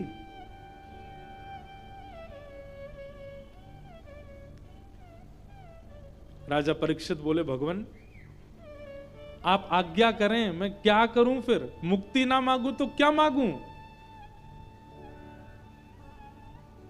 श्रीमद् भागवत का उद्देश्य यहां प्रकट करते हैं श्री सुखदेव जी महाराज। बोले मुक्ति की कामना मत करो, भक्ति की कामना करो। राजा परीक्षित तुम मुक्ति मत मांगो। मैं कथाओं में कहा करता हूं, मुक्ति और भक्ति में अंतर क्या? मुक्ति मतलब मृत्यु के बाद भगवान का दर्शन, और भक्ति मतलब जीवित अवस्था में भगवान का दर्शन। यही है मुक्ति और भक्ति। मृत्यु के बाद भगवान को देख वे कोई मन बन। अच्छा एक बात बताएं, हम आप सब जितने भी बैठे हैं ना, हम आप सब लोग मन में ये विचार कर चुके हैं कि हमको जीवित अवस्था में भगवान दिखने वाले नहीं है। हम इतने लोगों से मिलते हैं, लेकिन किसी को भी विश्वास से ये कहता हुआ नहीं देखा गया आज तक कि नहीं मुझे तो भगवान मिलेंगे। हमेशा अगर कोई पूछने भी आता है तो संशय में ही आता है, मुझ पे भगवान मिलेंगे? अरे विश्वास नहीं तुमको? सबसे पहली बात तो अपने भजन पर, अपने तिलक पर, अपने कंठी पर, अपने गुरु पर इतना विश्वास रखो कि मेरे प्राण ऐसे नहीं निकलेंगे, उससे पहले भगवान को मिलना ही पड़ेगा मुझे। सबसे पहले ये विश्वास जागृत करो चित्त में।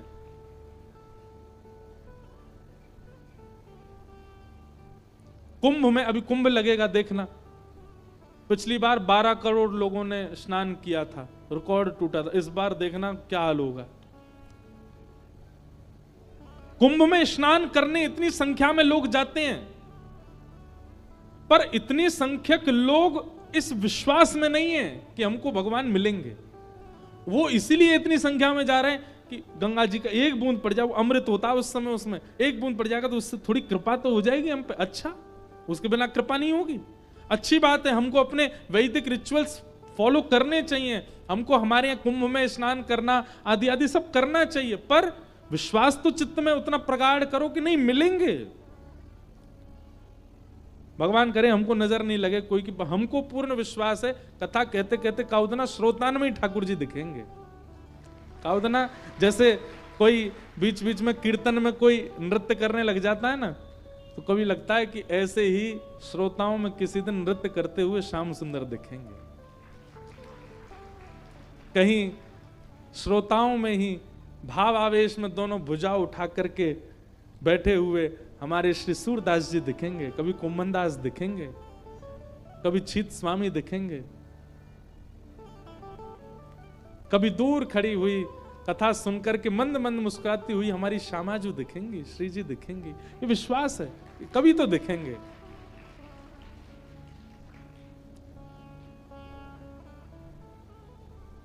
ऐसी विश्वास प्रकट करो, संशय में मत रहो। व्यक्ति जब विश्वास प्रकट कर लेता है ना, तो उसके द्वारा की गई क्रियाएं अपने आप उसको उसके लक्ष्य तक पहुंचा देती हैं। और संशय में रहता है तो संशय में रहने पर कितनी भी क्रियाएं कर ले, वो क्रियाएं भी संशयात्मक हो जाती हैं।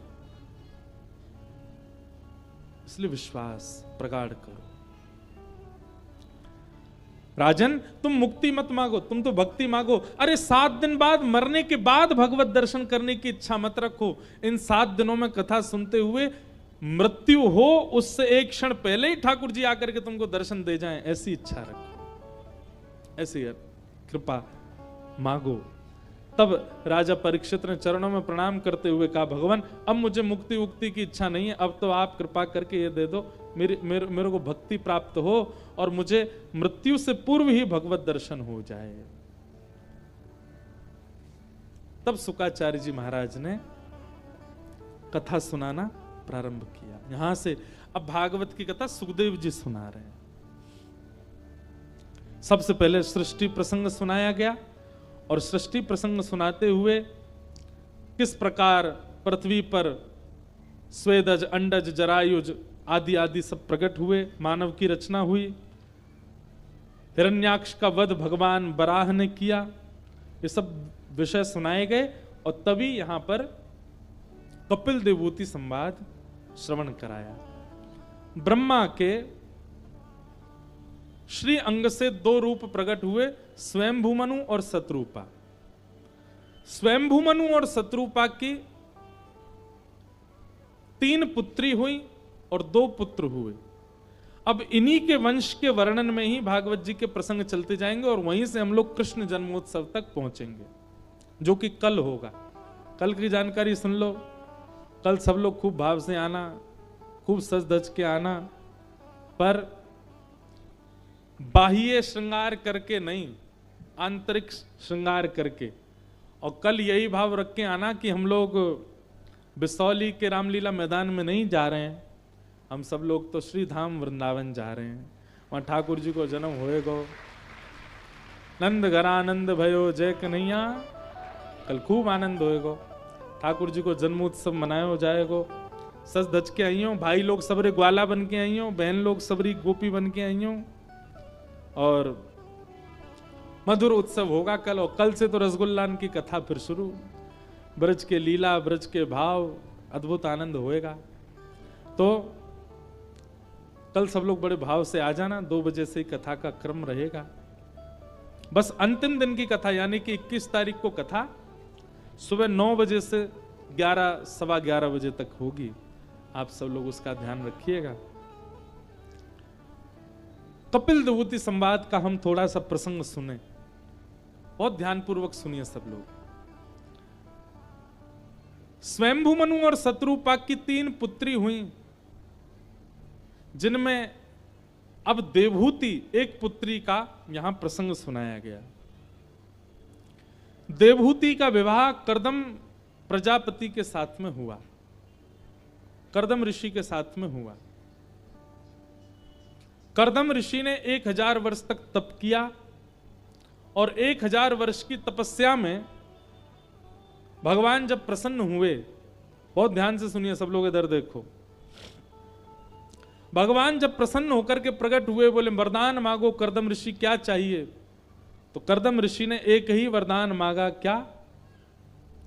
कि हे नाथ, मुझ पर एक ही कृपा कर दीजिए कि मैं जितना आपसे प्रेम करता हूं, मैं जितनी आपके प्रति रुचि रखता हूं, मुझसे भी अधिक आपके प्रति रुचि रखने वाली कन्या से मेरा विवाह हो जाए। तथा सचाहम परिवोडुकाम समान शीलां ग्रह में दधेनु उपेवान मूलमशेष मूलम दुराशय काम दुद्रांग्रिपश्य। बहुत सावधानी से सुनो सब लोग। कर्दम ऋषि क्या मांग रहे हैं? भगवान प्रकट हो गए सामने, वरदान मांगो, क्या चाहिए? कर्दम ऋषि कहते हैं, मैं जितना आपसे प्रेम करता हूं, मैं जितनी आपकी सेवा करता हूं, मैं जितनी आपके प्रति आस्था विश्वास रखता हूं, मुझसे भी 2 गुना सारा भाव आपके प्रति रखने वाली एक कन्या से मेरा ब्याह हो जाए, ऐसी कृपा करो। बंधुओं देखो, एक सूत्र समझिएगा। हम कथा में कहते हैं कि भगवान से कभी कुछ मांगो मत, पर एक जगह आपको हम अधिकार देते हैं कि आप ठाकुर जी से मांग सकते हो। पुत्र मांगो, पुत्री मांगो, पत्नी मांगो, पति मांगो। आप पति पत्नी वही मांगना जिनके ब्याह नहीं हुए, ब्याह होने के बाद मत मांगना। तो गाड़ी मांगो, घर मांगो, बंगला मांगो, जॉब मांगो, पर सबके पीछे उद्देश्य क्या रखना कि हे ठाकुर जी, बरेली में हमारा ऐसा घर बन जाए जिस घर में हम लोग जैसे ही शिफ्ट हों, खूब संतों का आगमन हो, खूब ब्रजवासी आमें, आपकी खूब चकाचक सेवा हो, 56 भोग की खूब आपके महाराज उत्सव किए जाएं, और हम सब लोगों की बुद्धि इतनी शुद्ध हो जाए उस घर में जाके कि हमारा हर महीने मन करे चलो वृंदावन, चलें श्री वृंदावन धाम, बिहारी जी के दर्शन करके आए, राधा रमन जी को नेत्र में बसा के आए। अब आपने मांगा तो घर, पर घर के पीछे उद्देश्य क्या रखा? भगवत प्रेम। हे ठाकुर जी, ऐसे पुरुष से हमारा ब्याह हो जाए जिसके ब्याह के उपरांत आपकी सेवा हम और ज्यादा करने लग जाएं, जो हमें आपके और समीप ले जाए, जो आपकी कथा भागवत आदि इनमें ले जाने में हमको कभी संकोच ना करे, जो आपकी भक्ति में हमें और आगे खींचे, ऐसे से हमारा ब्याह हो। हे नाथ, हमारे घर एक ऐसी संतान हो जाए, पढ़ लिख करके विद्वान बने, अच्छी बात है, पर उससे भी ज्यादा वो भक्त प्रहलाद जैसा, ध्रुव जैसा, मीराबाई जैसा आपका अनन्य भक्त हो। ब्रज में जब जाए तब संतों की खूब सेवा करे, गौ माता की खूब आराधना करे। हम लोगों ने घर तो मांगा है, पर घर कैसा मांगा है? बोले पड़ोसी की देख के आंख खुली रह जाए ऐसा घर बनवाना है। संसारी वस्तु मांगोगे तो वो संसारी प्रभाव ही रखेगी। अपने मित्र से बढ़िया पत्नी लेके आऊंगा अपने लिए, वो भी देखता रह जाए, तो फिर वो संसारी आनी है। मेरे बच्चे ऐसे हो, शर्मा जी के बच्चे पीछे छूट जाएं, ऐसे पढ़ लिख के विद्वान बने, तो फिर निश्चित कहीं ना कहीं उनमें संसारी भाव आना है। इन संसारी भावों से ठाकुर जी से मांगना, उसके लिए निषेध किया गया। पर यदि विष्णु आराधनार्थाय, ठाकुर जी के प्रति प्रेम बढ़े, भक्ति बढ़े, सेवा बढ़े, भाव बढ़े, इस भावना से यदि आप ठाकुर जी से कुछ मांगते हो तो उसको मांगने में कोई दोष नहीं है। तो ऐसी वस्तु मांगो। एक कन्या थी, एक कथा सुनो। एक कन्या थी, उस कन्या ने संकल्प लिया कि मैं ऐसे पुरुष से शादी करूंगी जो कम से कम रोज 1000 संतों को भोजन पवाता हो। कम से कम 1000 संतों को भोजन पवाता हो, उससे मैं ब्याह करूंगी।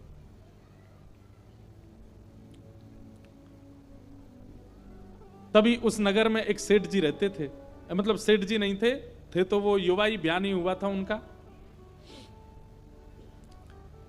उनको जब ये बात पता चली तो वो भी बड़े भगवत भक्त थे। उनके मन में भी ये भावना थी कि भाई ऐसी कन्या से मेरा ब्याह हो जो भगवत भक्त हो। तो जब उनको किसी ने जाकर कहा, बोले देख तेरे अंदर जितनी भक्ति है तुझसे भी ज्यादा भक्ति करने वाली एक कन्या मिली हमको। तो जिस रिश्तेदार ने आके बताया, उसने कौन है, क्या नाम है उनका? बोले नाम तो मुझे नहीं पता, पर उसका संकल्प सुन ले। बोले क्या? उसने संकल्प लिया है कि मैं ऐसे पुरुष से ब्याह करूंगी जो प्रतिदिन 1000 संतों को भोजन करावे। तो वो जो व्यक्ति थे उनके मन में आ गया कि नहीं, मैं उस कन्या से ब्याह करूंगा, मैं वचन दे के ब्याह करूंगा कि मैं रोज 1000 संतों को भोजन पवाऊंगा। हरपाल जी नाम था उनका।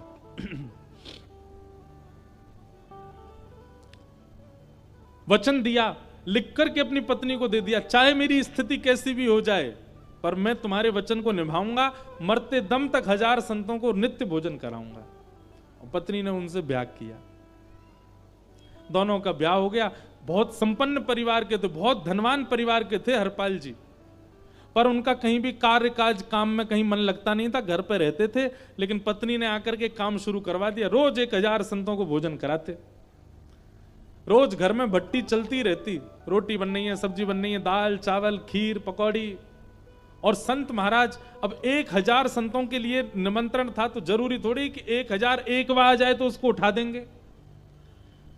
सब जगह हल्ला हो गया, एक हरपाल नाम का व्यक्ति 1000 संतों को भोजन कराता है, तो कम से कम 2-2,500 संत रोज आते थे।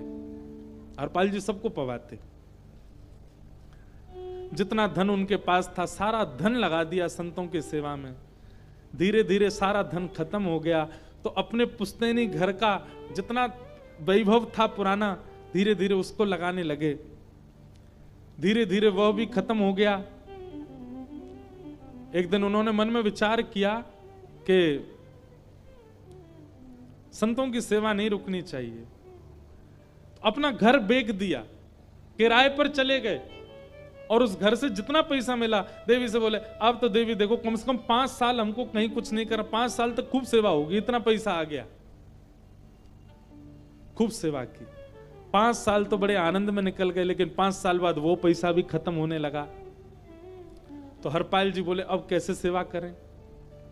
पत्नी को वचन दिया था, जबकि अभी तक करीब 20-25 वर्ष हो चुके उनको सेवा करते करते, लेकिन बंधुओं देखिए,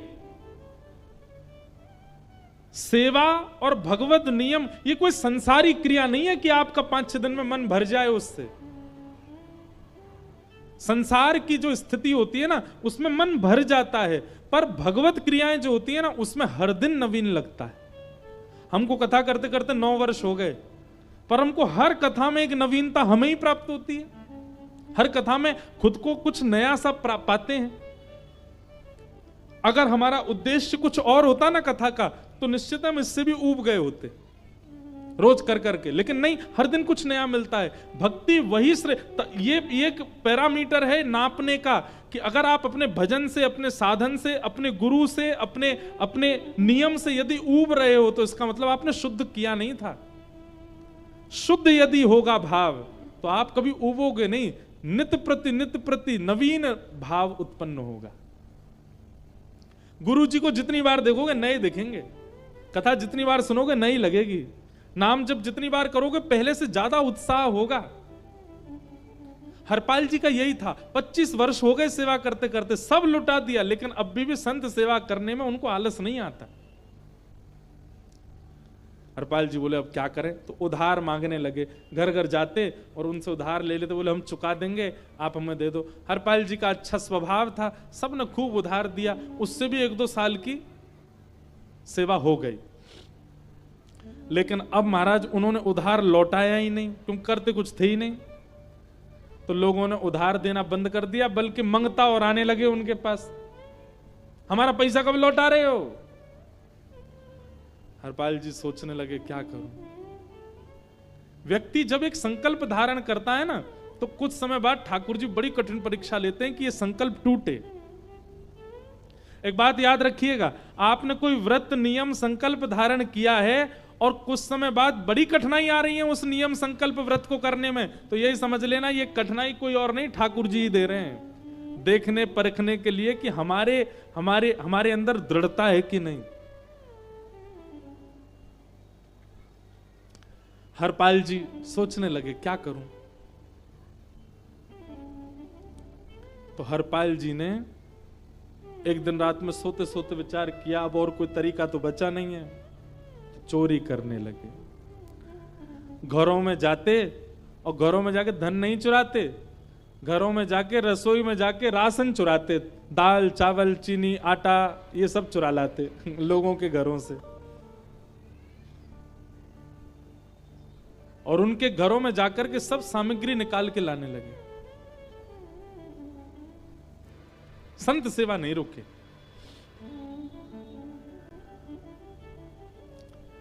एक दिन एक संत ने उनको कहा, बोले हरपाल जी हमको पता लगा है कि आप चोरी वोरी करते हो और धनवन नहीं चुराते हो, लेकिन आप रसोई घर की सामग्री चुरा लेते हो। बोले भगवान क्षमा करना, कान पकड़ के, पर मैं क्या करूं, संत सेवा रुकनी नहीं चाहिए।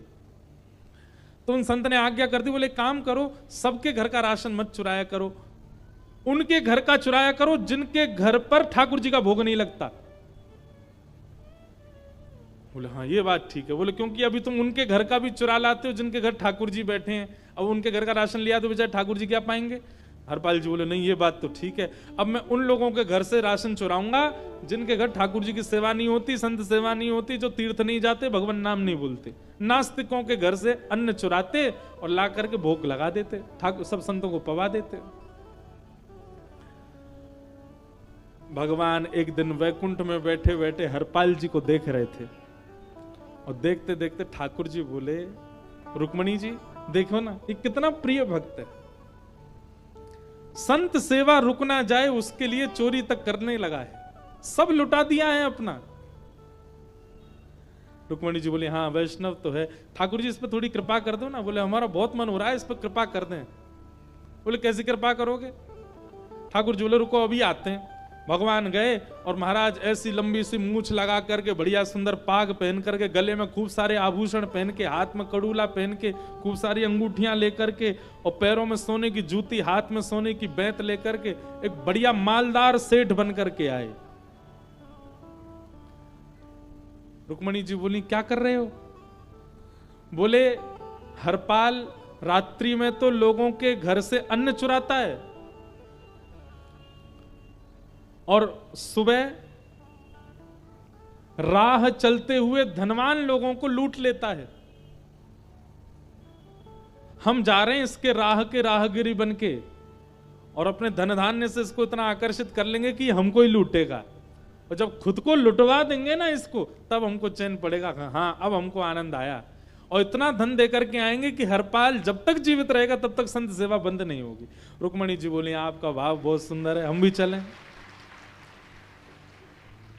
रुक्मणी जी बोली हम भी चलें। भगवान बोले चलो, तुम भी ऐसे ऐसे आभूषण पहन के चलो कि जैसे ही हरपाल लूटे और लूट करके उनसे धन लावे तो इतना धन आवे कि उसका धन कभी खत्म ही नहीं हो। तो रुक्मणी जी ने अक्षय अक्षय मणियां पहनी, जो कभी जिनका मूल्य, जिनसे मिलने वाला रुपया कभी खत्म ही नहीं होता, ऐसी ऐसी मणियां, साक्षात लक्ष्मी है। हरपाल जी खड़े थे और आज संत सेवा की कोई व्यवस्था नहीं बनी, रात में कहीं से लेके भी नहीं आ पाए और सुबह से संतों का जमावड़ा लगाया घर के बाहर। हरपाल जी सोच रहे हैं कोई बढ़िया मालदार मिल जाए, उसको लूट के ले जाएं, संतों की सेवा तो भी बन जाए। इतने में ही महाराज अदब की चाल चलते हुए, भ्रगुटी ऊपर उठाए हुए, एक अभिमानी व्यक्ति की तरह छड़ी पटकते हुए श्री ठाकुर जी सामने आ गए। हरपाल जी की जैसी दृष्टि पड़ी, कमल नेत्र हैं पर वृद्ध सा शरीर है और भौएं अपनी चढ़ा रखी हैं, झन झन झन झन करके सारे अंग के आभूषण बज रहे हैं, बढ़िया सुंदर पाग पहनी, सोने की जूतियां। हरपाल जी ने जैसे ही देखा, हे ठाकुर जी, हे विधाता, आपकी बड़ी कृपा, आज तो ऐसा मालदार भेजा है कि इसको लूट लूंगा तो जीवन भर कहीं से मांगना ही नहीं पड़ेगा। इतने में ही पीछे से आती लक्ष्मी दिखाई, सेठानी जी दिखाई दी। तो हरपाल जी बोला, ओहो, आपने तो ठाकुर जी केवल मेरे अंत तक की व्यवस्था नहीं, मेरी आगे की पुश्तें भी पवा सकेंगी, इतना धन भेजा है, आज तो दोनों को लूट ले जाऊंगा आज। ठाकुर जी अदा में चलते हुए आए, हरपाल जी खड़े थे दीन से बन के। ठाकुर जी ने आके बोली, ए भैया सुनो। बोले हाँ। ये सामने फलाने नाम का गांव है ना? बोले हाँ। अरे इसके आगे एक शहर है, हमको वहां जाना है। हम दोनों पति पत्नी वहां जाने के लिए निकले, बैलगाड़ी पीछे हमारी उसका पहिया टूट गया तो वो छोड़नी पड़ी, पैदल ही जाना पड़ेगा। लेकिन हमको पता है क्या, इस नगर में एक हरपाल नाम का चोर रहता है। हरपाल जी खड़े हैं सामने। बोले अच्छा।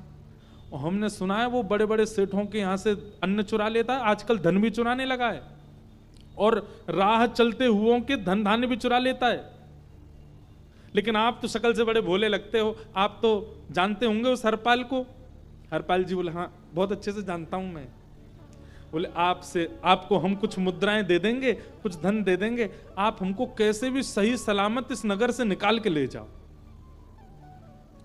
हरपाल जी बोले आप बिल्कुल सही जगह आए हो मेरे पास, मैं यहां इसीलिए खड़ा रहता हूं, जो भी हरपाल से डरते हैं उनको बचा के ले जाता हूं। भगवान बोले तो क्या करना है? बोले इस नगर के बाहर बाहर जंगल का रास्ता है, वहां हरपाल नहीं जाता, मैं आपको वहां से ले जा करके और आप जिस जगह जाना चाहते हैं वहां आपको छोड़ दूंगा। ठाकुर जी बड़े खुश हो गए। सेठानी जी देखो बहुत बढ़िया भला आदमी मिला है, और भैया इसको हम कुछ धन धान दे देंगे। तो हरपाल जी बोले लेकिन एक शर्त है, धन पहले दे दो। क्यों? बोले क्योंकि हमारी पत्नी जो है वो घर पर संत सेवा करने के लिए बैठी है, कोई व्यवस्था नहीं है, आप धन दे देंगे तो मैं व्यवस्था पहले घर की कराऊं फिर आपको छोड़ाऊंगा। भगवान ने 1-2-4 मुद्रा दे दी, व्यवस्था करके हरपाल जी दिया है, और पत्नी से कह के बोले बस आज और पवा दो संतों को, अब ऐसी व्यवस्था मिली है कि हम क्या, हमारे आगामी 5 पीढ़ियां तक भी किसी को जरूरत ही नहीं पड़ेगी, संत सेवा होती रहेगी, इतना धन मिलने वाला है आज। हरपाल जी निकले, ठाकुर जी खड़े थे प्रतीक्षा में। हरपाल जी आइए आइए सेठ जी, मेरे पीछे पीछे चलते चलो। और महाराज चलते चलते, सब इधर देखो, चलते चलते चलते चलते जैसे ही विहंगम जंगल में पहुंचे, भीषण जंगल, भयावह जंगल, महाराज सूरज की किरण भी नहीं पड़ रही थी पृथ्वी पर, दूर दूर तक आवाज भी जाने वाली नहीं थी। वहां जैसे ही पहुंचे, तुरंत हरपाल ने अपने सिर की पगड़ी उतारी और पूरा गमछा फैला दिया सामने, अपना बेंत पटकने लगा। खबरदार, खड़े हो जाओ दोनों मेरे सामने। सेठ सेठानी बोले क्या हुआ भैया सज्जन आदमी, क्या हुआ? हंस करके बोले मैं ही हरपाल हूं। आप दोनों फंस गए। अब चलो अपने सिर से लेकर के पैर तक जितने आभूषण पहने उतार उतार के सब धरते जाओ। रुक्मणी जी ने ठाकुर जी को देखा, ठाकुर जी खड़खड़ कांप रहे थे, हाथ कांप रहे हैं, पैर कांप रहे हैं और धीमे धीमे सब उतार रहे हैं। रुक्मणी जी धीरे से बोली, हिरण्यकश्यप के आगे नहीं कांपे थे, रावण के आगे आपकी कंपन नहीं छूटा था, ये हरपाल के आगे इतना क्यों कांप रहे हो? ठाकुर जी कह रहे हैं भक्त है, भक्त से तो मुझे डर लगता है, वैष्णवों से ही प्रेम है, वैष्णवों से ही भय है, वैष्णवों से ही सब कुछ है मेरा।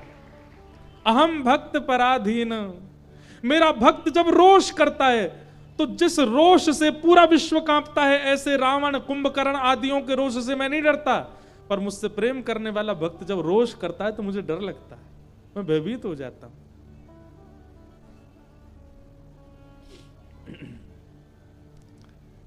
ठाकुर जी उतार उतार के सब धर दिए। सेठानी जी कहां लेके जाओगी इतने गहने? सेठ जी ने सब उतार दिए, तुम भी उतारो। रुक्मणी जी ने भी कान के कुंडल उतारे, बिछिया उतारी, गले के सब आभूषण उतारो के, कड़ूला उड़ूला सब धर दिए। हरपाल बोला ये बैंत लेके कहां जा रहे हो? इसको भी धरो। बोले भैया बुढ़ापे की हमारी लाठी है, इससे तो हम चलते हैं। बोले लाठी चाहिए तो लो, लकड़ी की लो, सोने की लाठी लेकर गुजार, इससे कम से कम नहीं तो 10 दिन तक संत भोजन करेंगे, तो धरो इसको नीचे। ठाकुर जी की लाठी ले ली। भैया अब तो हमको छोड़ दो। भगवान ने जैसे हाथ जोड़े तो इकन्नी उंगली में एक अंगूठी पहनी थी भगवान ने, और उसमें बहुत सुंदर एक हीरा चमक रहा था। हरपाल जी बोले ये कहां लेके जा रहे हो? बोले भैया ये तो हमारी बचपन की है, ये अब उंगली से निकलती नहीं है, देखो हमने खूब प्रयास किया, ये आज तक निकली नहीं। सेठानी तुम बताओ। बोले हाँ मैंने भी खूब प्रयास किया, ये निकलती नहीं है, इसको कैसे दे दें? ये तो छोड़ दो। बोले अरे ऐसे कैसे छोड़ दें? इस एक अंगूठी से कम 2 साल तक संत भोजन करेंगे। मतलब हरपाल की दृष्टि में वो धन नहीं है, हरपाल की दृष्टि में वो वैभव नहीं है, हरपाल की दृष्टि में वो संत सेवा है। आप लोग मत करना कहीं ऐसा। बदायूं के रास्ता में खड़े हो गए रात 12 बजे, बिसौली से आने जाने वाले सब करोड़पति लुट गए। क्यों? महाराज जी कथा में सुना गए थे, और उससे क्या किया? अगले दिन रामलीला मैदान में संत भोज करा दिया। ऐसा आप मत करना, ये आपके लिए नहीं है। ये भैया हरपाल जैसे स्वभाव, उनका स्वभाव ही वैसा था, उनके स्वभाव में चतुराई नहीं थी, वो सहज थे, इसलिए उनसे हो गया। आप मत करना ऐसा।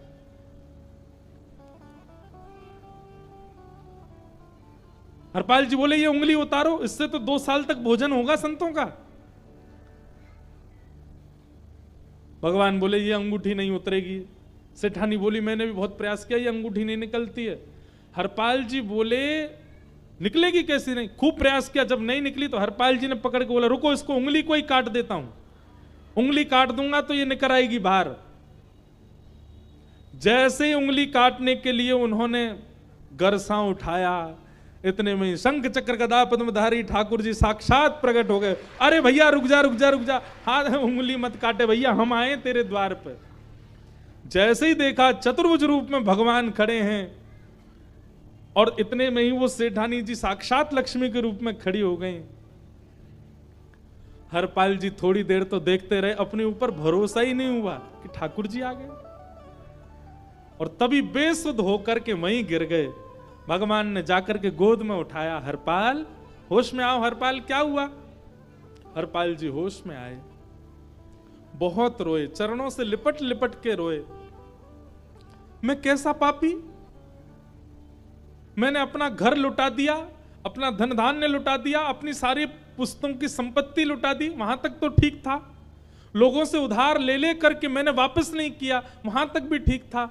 मैंने लोगों के घरों से राशन चुराया, वहां तक भी ठीक था। मैंने राह चलते हुए लोगों को लूटा, वह भी ठीक था। परंतु जिनकी आराधना करते हैं हजारों संत और आकर के मेरे यहां प्रसाद पाते हैं, ऐसे हजारों संतों के आराध्य ठाकुर जी को आज लूट लिया मैंने। नरक में भी मेरे लिए स्थान नहीं होगा। मैंने बहुत बड़ा अपराध किया, बहुत बड़ा पाप किया, बहुत बड़ा दोष हो गया मुझसे, नाथ मुझे क्षमा कर दो। और आप मुझे क्षमा मत कीजिएगा, मुझे तो नरक ही डाल दीजिएगा, आज जो मैंने कृत्य किया है इसकी तो मुझे कभी अपेक्षा नहीं थी। जिन ठाकुर जी पर सब न्योछावर किया जाता है वो ठाकुर जी आज मुझ पर सब न्योछावर कर रहे हैं। मेरे आगे वो भी थर थर कांप के सब दे रहे हैं, मैं आपकी उंगली काटने तक मजबूर हो गया। मैं महापापी हूं नाथ। भगवान ने हृदय से लगा लिया हरपाल को और बोले, हरपाल तुमने जितना भी धन धान्य आदि लिया इससे अपना घर नहीं बनाया, अपने लिए वस्त्र नहीं खरीदे, अपनी पत्नी के लिए व्यवस्था नहीं की। अरे मुझे तो यह भी याद है कि तुम संतों को प्रसाद पवा देते थे, 5-5 दिन तक स्वयं भूखे रहे हो। तुम्हारी करनी के पीछे उद्देश्य संत सेवा थी, अपना पोषण नहीं था। और शास्त्र आज्ञा करते हैं हरपाल, यज्ञ चाहे कोई कहे करे, कथा चाहे कोई करे, पर फल उसी को मिलता है जिसका धन लगा होता है। भले ही संतों को भोजन तुमने कराया, पर तुमने धन और राशन उन लोगों का लगाया जो कभी सेवा नहीं करते थे। अरे तुम्हारी वजह से कितने सेठों को फल मिला है, कितने सेठों को पुण्य मिला है। इसलिए तुम्हारी सेवा पाप नहीं है। और अब मैंने तुम्हें इतना धन दे दिया है कि तुम क्या, तुम्हारी 21 पीढ़ियों तक भी ये संत सेवा नहीं रुकेगी, चलती रहेगी। हरपाल जी भगवान के आगे नतमस्तक हो गए। ठाकुर जी ने आशीर्वाद दिया और कहा, हरपाल अब तुम जाओ, सेवा करो, हम प्रस्थान करते हैं। हरपाल जी ने कहा, भगवान पर मुझे एक बात याद आई अभी। क्या? आज इतने वर्षों से मेरे घर संत सेवा चल रही है, इतना सब कुछ होने के बाद आज प्रत्यक्ष मुझे ठाकुर जी के दर्शन हो गए। इन सब के मूल में जो है वो तो मेरी पत्नी है। यदि उसने संकल्प नहीं लिया होता कि मैं 1000 संतों को भोजन कराने वाले से ब्याह करूंगी तो शायद मैं यहां तक नहीं पहुंचता। आज आपके दर्शन कराने का सौभाग्य भी मेरी पत्नी की वजह से मिला, लेकिन मैं दर्शन कर रहा हूं, वो घर पे बैठी है। नाथ ये उचित नहीं है, आप कृपा करके मेरी पत्नी को दर्शन दो।